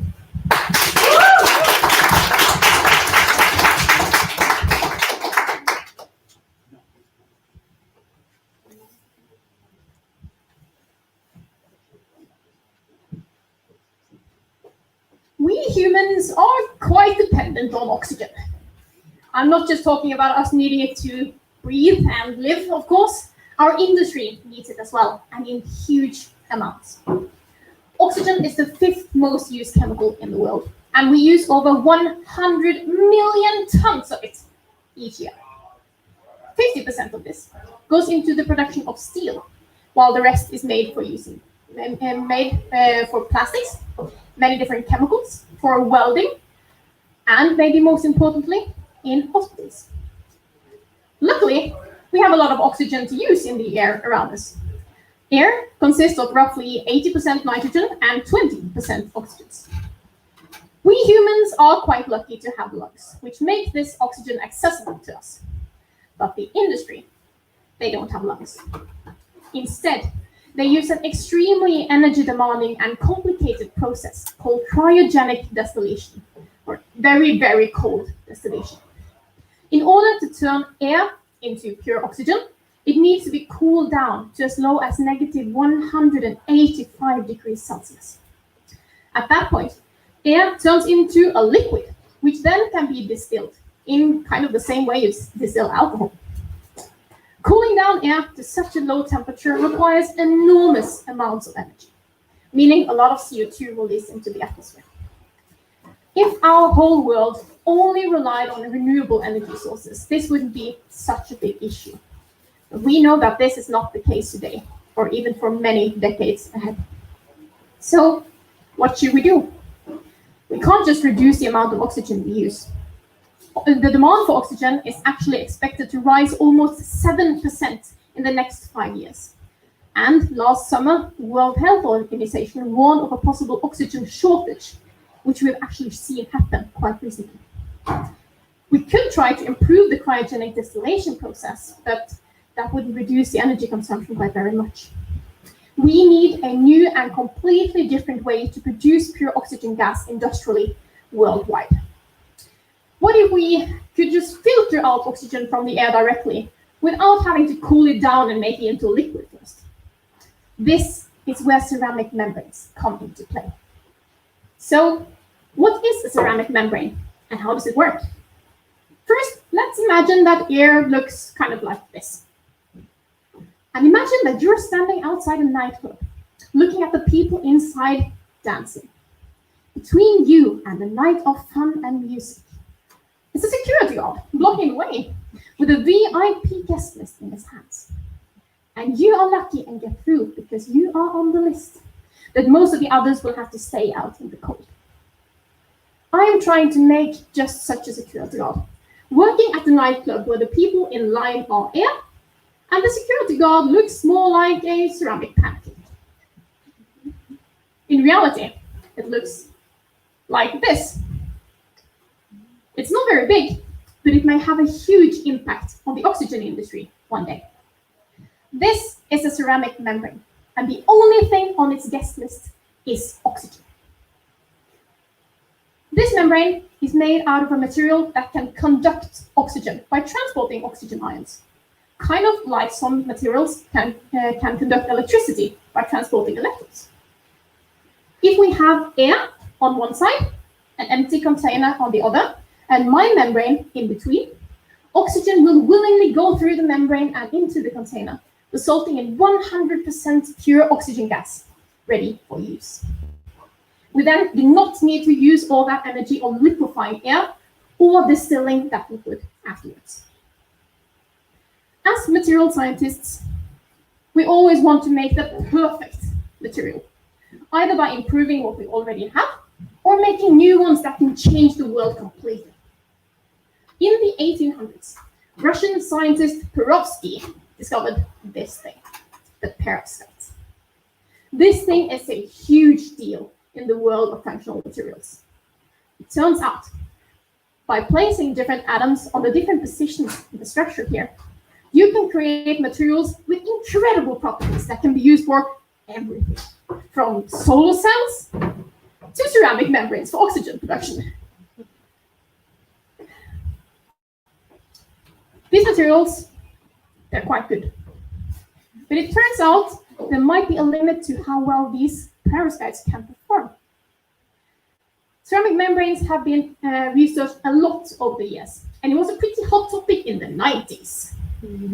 But so far, the results have been membranes with either poor durability or low effectivity.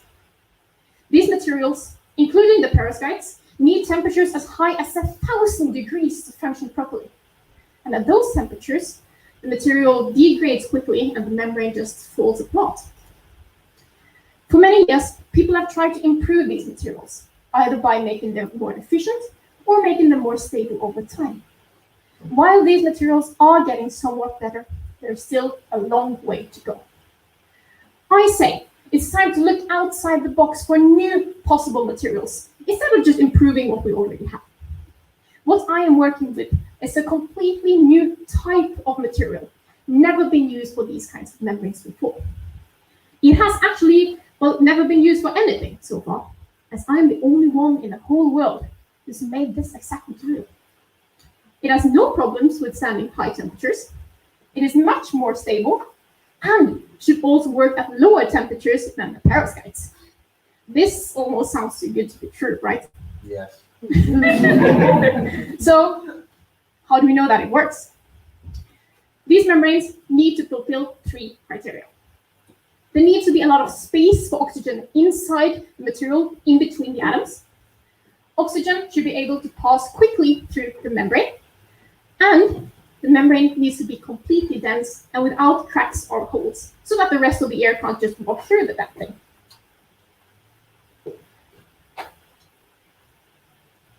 This material is quite brand new, so there's a lot of things we don't know about it yet. So let's focus on point number 1 and 2. And this is quite important, because for one, you wouldn't like to go to a nightclub if there wasn't space enough for you on the guest list. And 2, the queue was so slow that you never got to go inside. The same is also applicable here. The more space there is for oxygen, the more can pass through at the same time. And the faster it goes through, the more efficient it becomes. One way to determine how much oxygen can be inside this material at the same time is thermogravimetric analysis. And this sounds complicated, but it's actually pretty simple. Thermo means heat, and gravimetry means measuring weight. So what you do is put the material on a fancy weight, put that weight inside a furnace and heat it up, and look at how the weight changes. When oxygen enters the material, it becomes heavier. And when oxygen leaves the material, it becomes lighter. That way, I can figure out just how much oxygen is inside the material at the same time at different temperatures. Because temperature, that's the key here. Temperature is very closely related to energy. And the hotter it is, the more energy oxygen has and the faster it can go through. These 3 cylinders here represent the amount of oxygen inside the material at room temperature, medium temperatures, and high temperatures. We can see that there is definitely the most oxygen inside the material at room temperature. But at that temperature, oxygen has 0 energy. It really does not want to move, and it will not go through the membrane. But as the temperature rises, so does its energy, and at higher temperatures, oxygen is practically sprinting through the membrane. It's these high-energy oxygen atoms that we would most like to use. But again, if my membrane only works at higher temperatures, then we need to spend a lot of energy on heating it up, and then we're back to square one when it comes to saving energy. We need to compromise and rather use the fairly active oxygen at medium temperatures. That way, it's still efficient enough to use, and we're saving a lot of energy. But according to the results, there is not much room for oxygen at that temperature. that's a problem. It looks like our security guard might be out of his job. But luckily, there is a solution. We material scientists are in fact allowed to do something that no one else should do. Doping. Legal doping, of course. And we find our steroids in the periodic table. By adding a small amount of an element that is not present in the material to begin with, we can enhance wanted properties and reduce unwanted ones. Doping is one of material science's biggest tricks, and it's being used practically everywhere. So let's put my security guard on steroids, and my steroids are titanium. After doping the material, we test it again, and we see that we increase the amount of oxygen inside it at both room temperature, medium temperatures, and higher temperatures. These oxygen here are the key to making these membranes a reality. And now we have enough room for them to make this membrane be at its best performance. Now, that point number 2, the pointer didn't work. I am so sorry, you didn't get to see this. I hope you enjoyed this, my membrane on steroids. Now that point number 1 and 2 is out of the way, let's focus on point number 3, making a dense membrane without cracks or holes. Making a membrane out of this material is very straightforward. For oxygen to be able to pass through it, it needs to push itself forward in between the other atoms. And to make it worse, oxygen is pretty lazy. If the membrane is too thick, then it won't bother to go through the whole thing. Therefore, this membrane needs to be thinner than a human hair. Having such a thin sheet of material wouldn't be very durable, and is not something I would like to work with, as it will probably just break every time I try to touch it. This thing here is actually not the membrane. Only the top layer of it is. If we look at it using an electron microscope, it looks like this. The membrane kind of looks like the frosting on top of a very dry and hard cake. Not that you should eat this, by the way, but it looks like it at least. This membrane is made by spray coating nanoparticles of my material on top of this cake box, using an airbrush, which is actually the same that you use for painting. This one you can buy at Clas also, by the way. Did you? Yes. I did. The frosting, well, the recipe for it still has to be a secret. Until we have perfected this membrane layer, it's just my little secret, and we still have a bit to go before we can make the big reveal. There's still a few more cracks or holes in it than I would like, but hopefully we'll crack this frosting code soon. Because if we can make a functioning prototype of this membrane, it can be used both for large-scale oxygen production and for vital oxygen concentrators in hospitals. It's easy to get stuck doing the same thing over and over again, trying to improve things bit by bit. Sometimes it's just these small incremental changes that is important for changing everything around us. Other times, we need to start over and have a fresh start. We will need more and more oxygen in the years to come, and this is not a resource that can be exchanged for something else. Hopefully, this new material here will be the key will be the key we need to make the world a bit better and greener in the future. Thank you.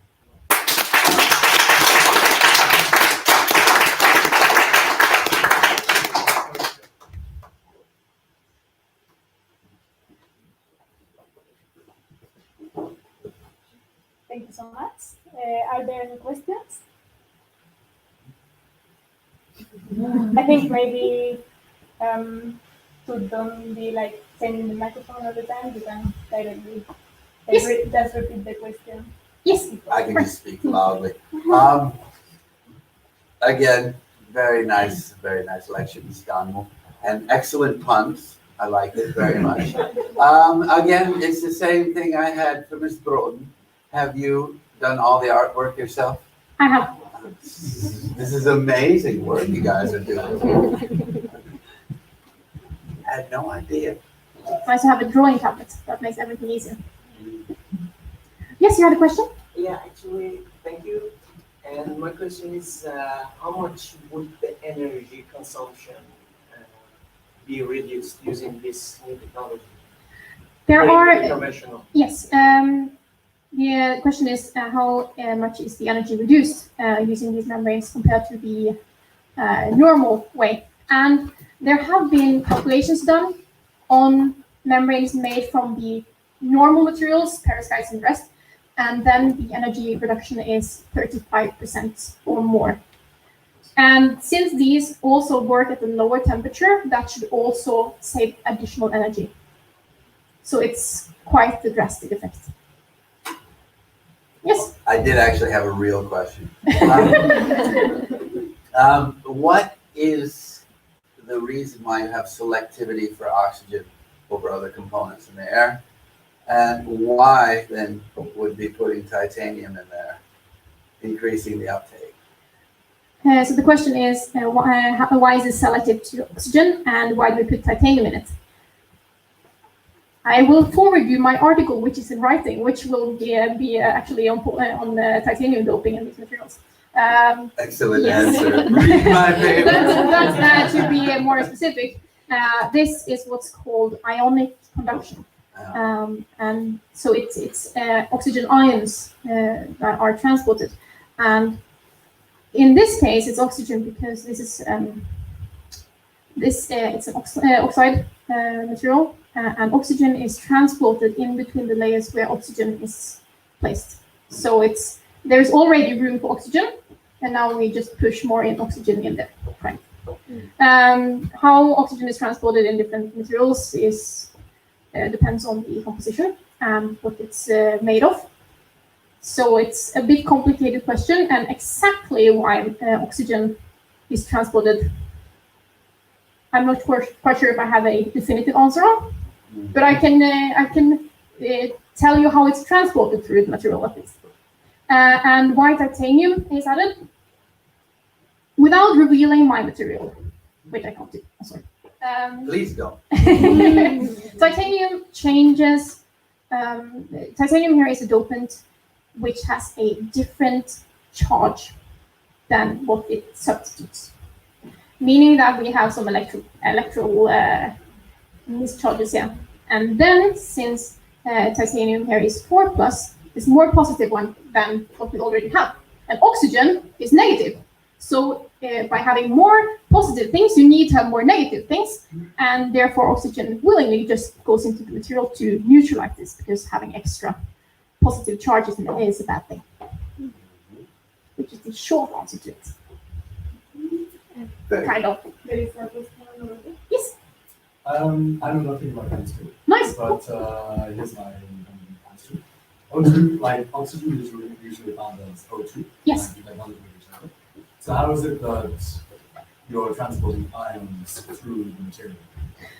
What causes, what breaks these bonds? Yes. So the question is, how is oxygen, which is usually in molecular form, transported as ions? And what happens here is that at the surface, there is an exchange, because this material can not only conduct oxygen, it can also conduct electricity, which is the key here. So what happens is that electrons move to the surface, meets an oxygen molecule, and gives it electrons so it can split apart. And then oxygen cannot move through as an ion, and at the end, it will find new electrons, absorb those, give it away, yes, so the electrons can go back to the surface and find new surface and find new oxygen to bond with, and the oxygen can form together as a couple again and pass through at the other side. It's like a continuous reaction. Yes. Does this mean that the material can degrade because of this reaction? Actually, no, because, and that is quite, these are transport processes that are happening. And the fact that these are happening at quite a decent temperature means that none of the other atoms in the material even has thought of moving, because it's too cold for them to even bother.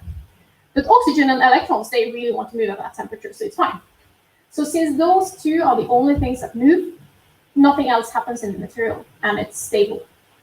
if you that's I really love talking about perovskites and why they're bad. Perovskites in those materials, you actually have the other atoms in the material moving, because they're less stable at higher temperatures. And then you have degradation of the material, because the other atoms start to move, and then everything just doesn't know what to do anymore. Yeah. Yes. So, how is, just to visualize how this membrane will work. So you put this membrane in a sort of container, and then the oxygen will be accumulated in which form? Liquid, gas? It's a gas form. So what you end up having, if I can just go back to... Yeah. No? Doesn't it work? No, it doesn't work. If you can just go back to the video I have, and slide something. Right now? Now it works, okay. It's kind of easier to do it just so I have something to visualize this whole thing. And Right. Here we go. so if you remember this slide, you have an area with, oh, now it's the next one. Yeah. I'm just trying Yes, to make you have a lot of air on this side, and then you try to have vacuum on this side. So oxygen is kind of dragged through the material, and then you try to have something that is inert passing through, so it just drags oxygen along, which oxygen is really easy to separate from onwards. So you just continuously put air on this side, and then you sweep away the oxygen on the other side. So you're trying to avoid it piling up, because then oxygen won't go through anymore because it's too crowded. I have a question too. Really stupid, I don't know much about chemistry either. But I can imagine if you mostly base your membrane on charges, and I assume sizes as well, are there any similar ions that might be sort of like, let's say you've got polluted air, are there any other ions that could transfer through the membrane because of a similar size and charge that could potentially pollute your air? It's a very good question. And luckily, my answer is no, it can't. And that's the best part, because then you can selectively only get oxygen through. So you will always end up with 100% pure oxygen on the other side, as long as the membrane is dense and doesn't have a hole. Yes. So yeah, I've demonstrated it from through. So if I understood correctly, you use the fact that titanium has a more positive charge to separate the oxygen or allow it to pass through. How do you make it separate from the membrane on the other side? Do you have it in a gaseous form? Titanium helps with making more space for oxygen. Without titanium, this material works quite well as well. So it just makes it better. So the change from ion form to molecular form is spontaneous as long as you have that transport going on, and also have electrons being able to move somewhere away from this ion form. Because since oxygen ions are negative, they have two electrons going on in between their arms, and at the end they have to kind of just throw it away, and then electrons need to have somewhere to go. And since this material also can transport electrons, since it can conduct electricity, it works spontaneously. It's not something I have to think about or make it til rette for. Do you set a voltage on the thing to get the transport to go? No, in some materials you need to, because some materials can only transport oxygen and nothing else. And in that case, you need to have electrodes supply the electrons on one side, and then receive the electrons on the other side. But since this material can do both, you don't have to apply the voltage. Is it just simply a pressure difference? You have an evacuated chamber on the other side? Yeah, so it's just a concentration difference. Kind of. Good old diffusion. I think. Diffusion is really nice. Yeah. I think I have a question. Yes. So I wonder, did it happen that your membrane would get clogged and used in that sense? So the question is if my membrane will get clogged. Yeah. happened to mine Yeah. many times. Since I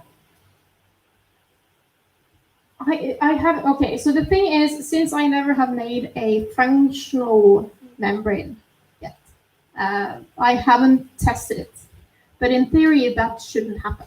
Yeah. Since oxygen is just part of the structure here and not something physical that goes through, kind of, and there is no space for oxygen to get stuck. So oxygen is, so what happens is that you have oxygen and they see that there is a, let's say I am oxygen and this is oxygen place, but I want this chair. So I will force you to go out of this chair and I will take your spot. And now you will stand there, but you also want the chair. So you will push him out of his chair. And then he doesn't have a chair. So you will push the next one out of his chair. And then at the end, an oxygen will pop out. And then you're standing here and you also want the chair. And then you kind of have that going. So it's there are always spaces. You just have to take it from someone else. Brutal world of the oxygen. This is called the interstitial C mechanism, by the way. The what? Interstitial C mechanism. Interstitial C. Yes. Good boy. Thank you so much for this amazing explanation.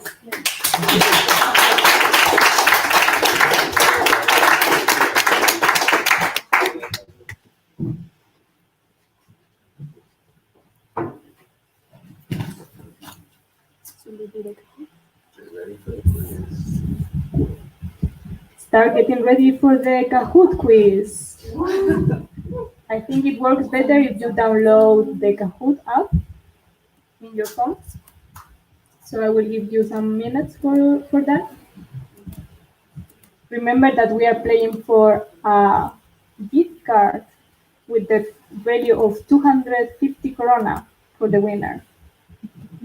So may the best win.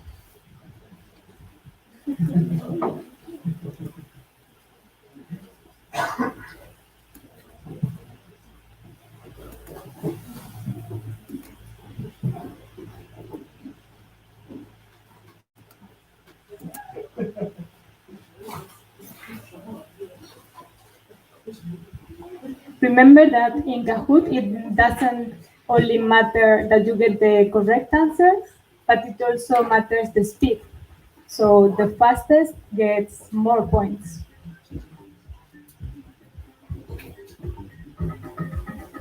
And remember to use some name that then you will recognize. Don't choose a nickname that then you will not remember. And something decent that I can write in there. Yes. And of course, if to the public that is joining us online, you are also very welcome to join the Kahoot. What is the name?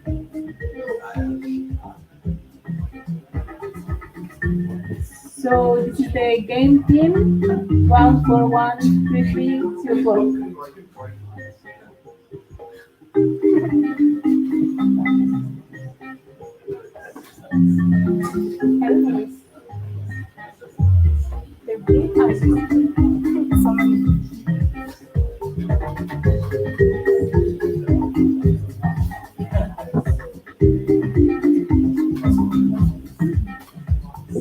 Very short names, some initials, I guess. My nickname was approved. DMA, who is this one? Dynamic sensors.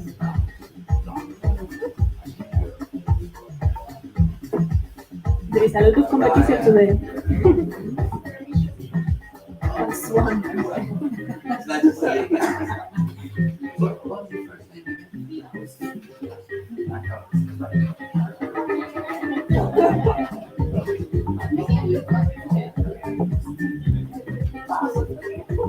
You ready? Science, no? Should we wait a bit more? We wait one more minute.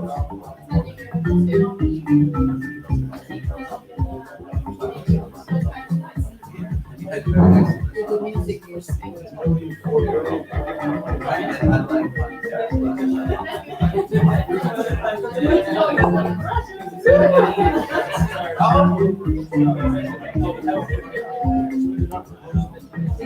thought I kept my potty mouth secret.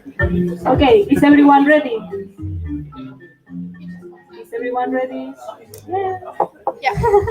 There we go. Yes, we are ready. Oh, Okay. Kartik and Greg, you guys are so creative with your nicknames. All right, here we go. I know. What is nanotechnology? Oh, it's that yellow one. The yellow is the use of superconductors for industrial purposes.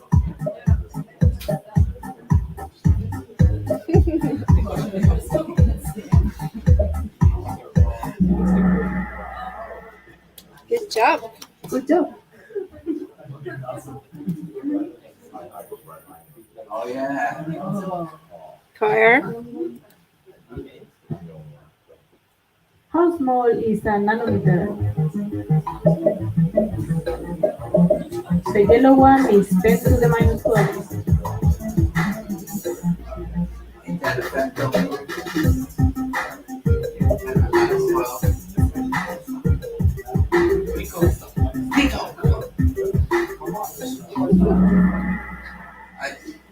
After that.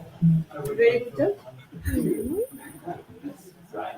So KR seems to be in the lead, but shortly followed by Fred Rules. Who's Fred Rules? They're in the corner. Who's Fred? Which minerals are thought to be mined from deep sea mining?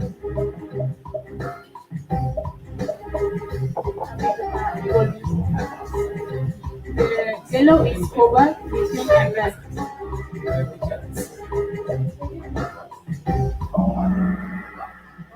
Excellent. Mhm. DNA Fred. coming closer.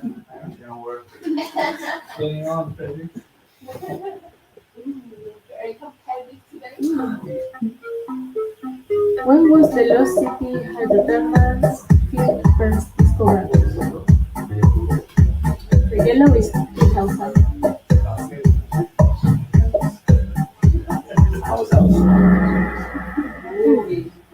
We have divided opinions here. Fred Rules makes it to the lead position. How many exploration licenses for deep sea mining has the International Seabed Authority turned down? The yellow is 1.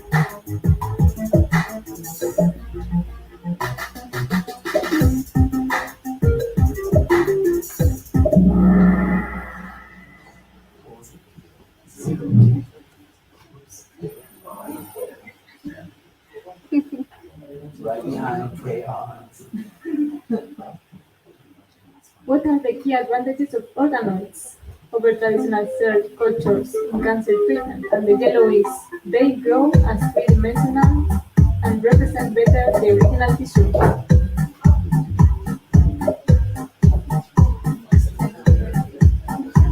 They do look pretty. What?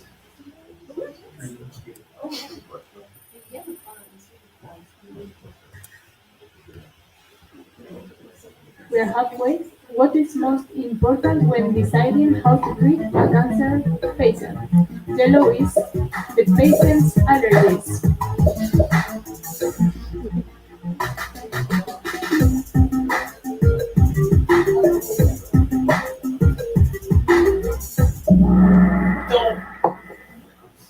The diagnosis.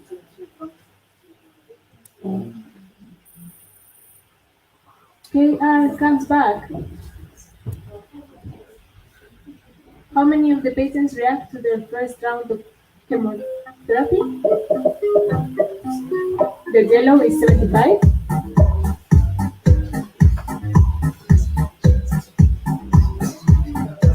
I really got a responsibility.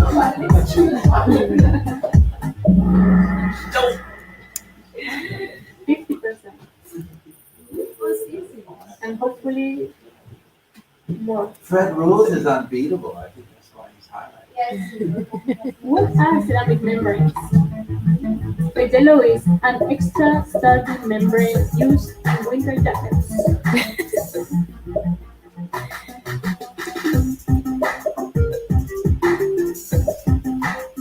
Glaze on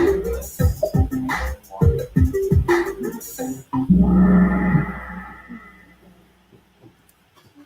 I see that you were paying attention to the last presentation. What can we use to illustrate how a membrane works? Yellow, alloy.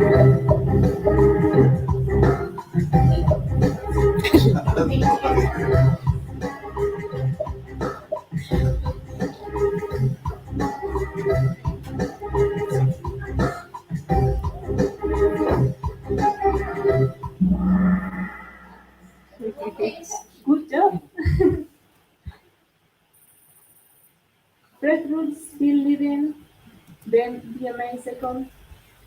What usually illegal act is allowed on the material science world? The yellow is piracy.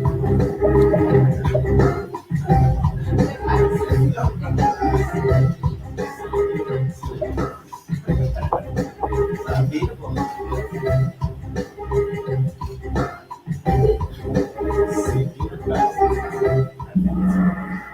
Oh, everybody got it.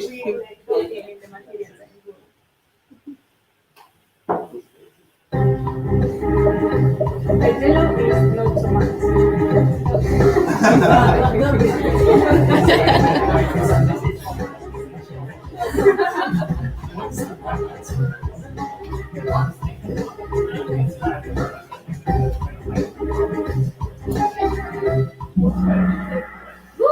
Thank you. And we take this chance to get some feedback. So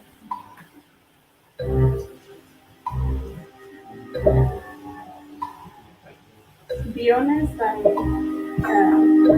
we just want to be able to improve for next year. We don't know it. Not yet.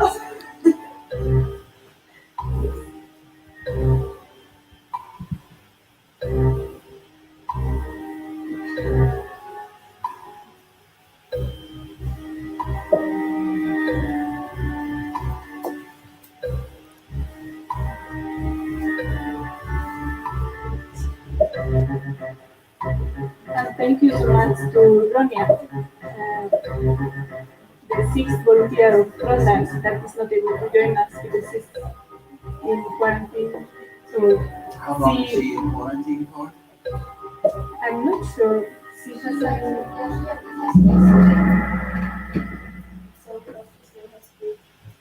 she was very unfortunate that she couldn't come with us, but she did a great job and she was the one behind the thesis.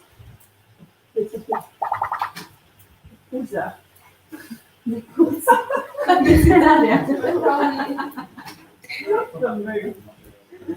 atmosphere, fantastic as well. Nano stuff, yes. Thank you so much for the feedback. We move on. And now the most difficult question. I did like.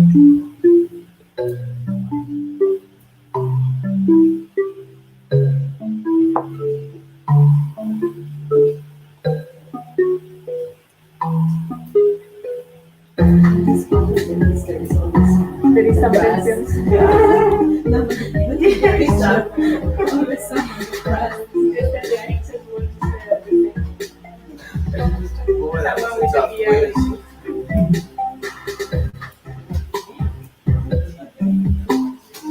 Two people have answered. Three answers.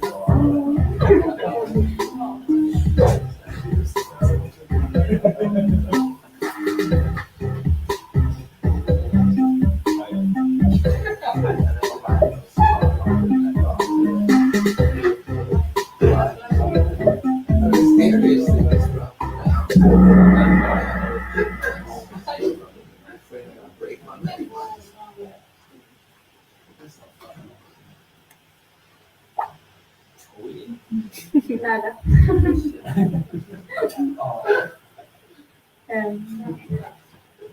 A bit tougher. A plant is hiding part of the Kahoot. Thank you so much for your feedback. And the final question before knowing the identity of tonight's winner. General feedback. Any other comments that you might have? Be creative.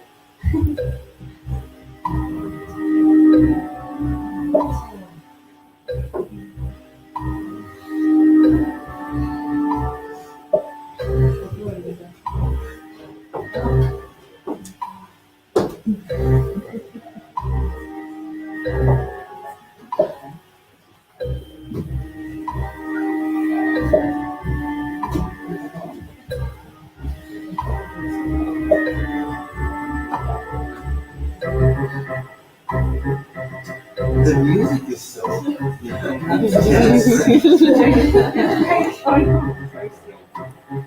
The shark is coming. He's something more. He's not.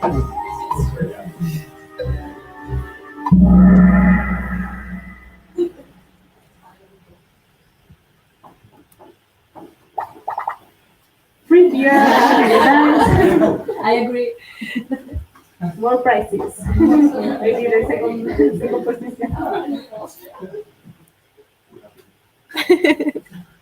The one with glasses. We need to make the visibility better. Right? So let's see the winner. Third place, Andrea. Second, BLA. And the first place, we have.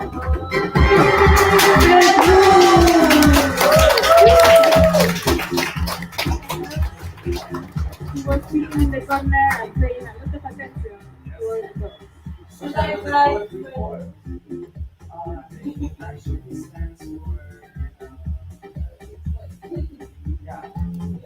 It's like a square, triangle, and square. It's join, like hope, joy, and love.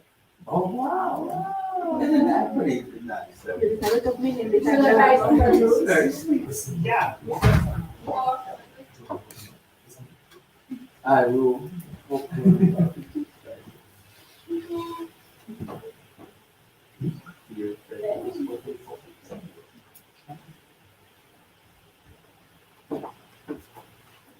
So I just want you to ask also for a big applause for Alpenic. That magic with the digital presentations and the presential presentations.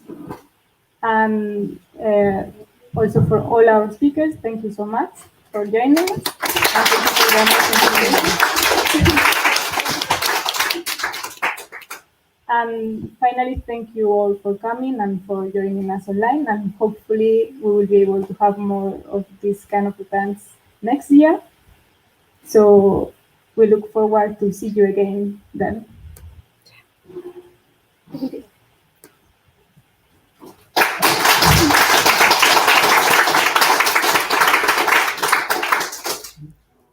And now if you would like to see a preview for the next year, a short video that we prepared here.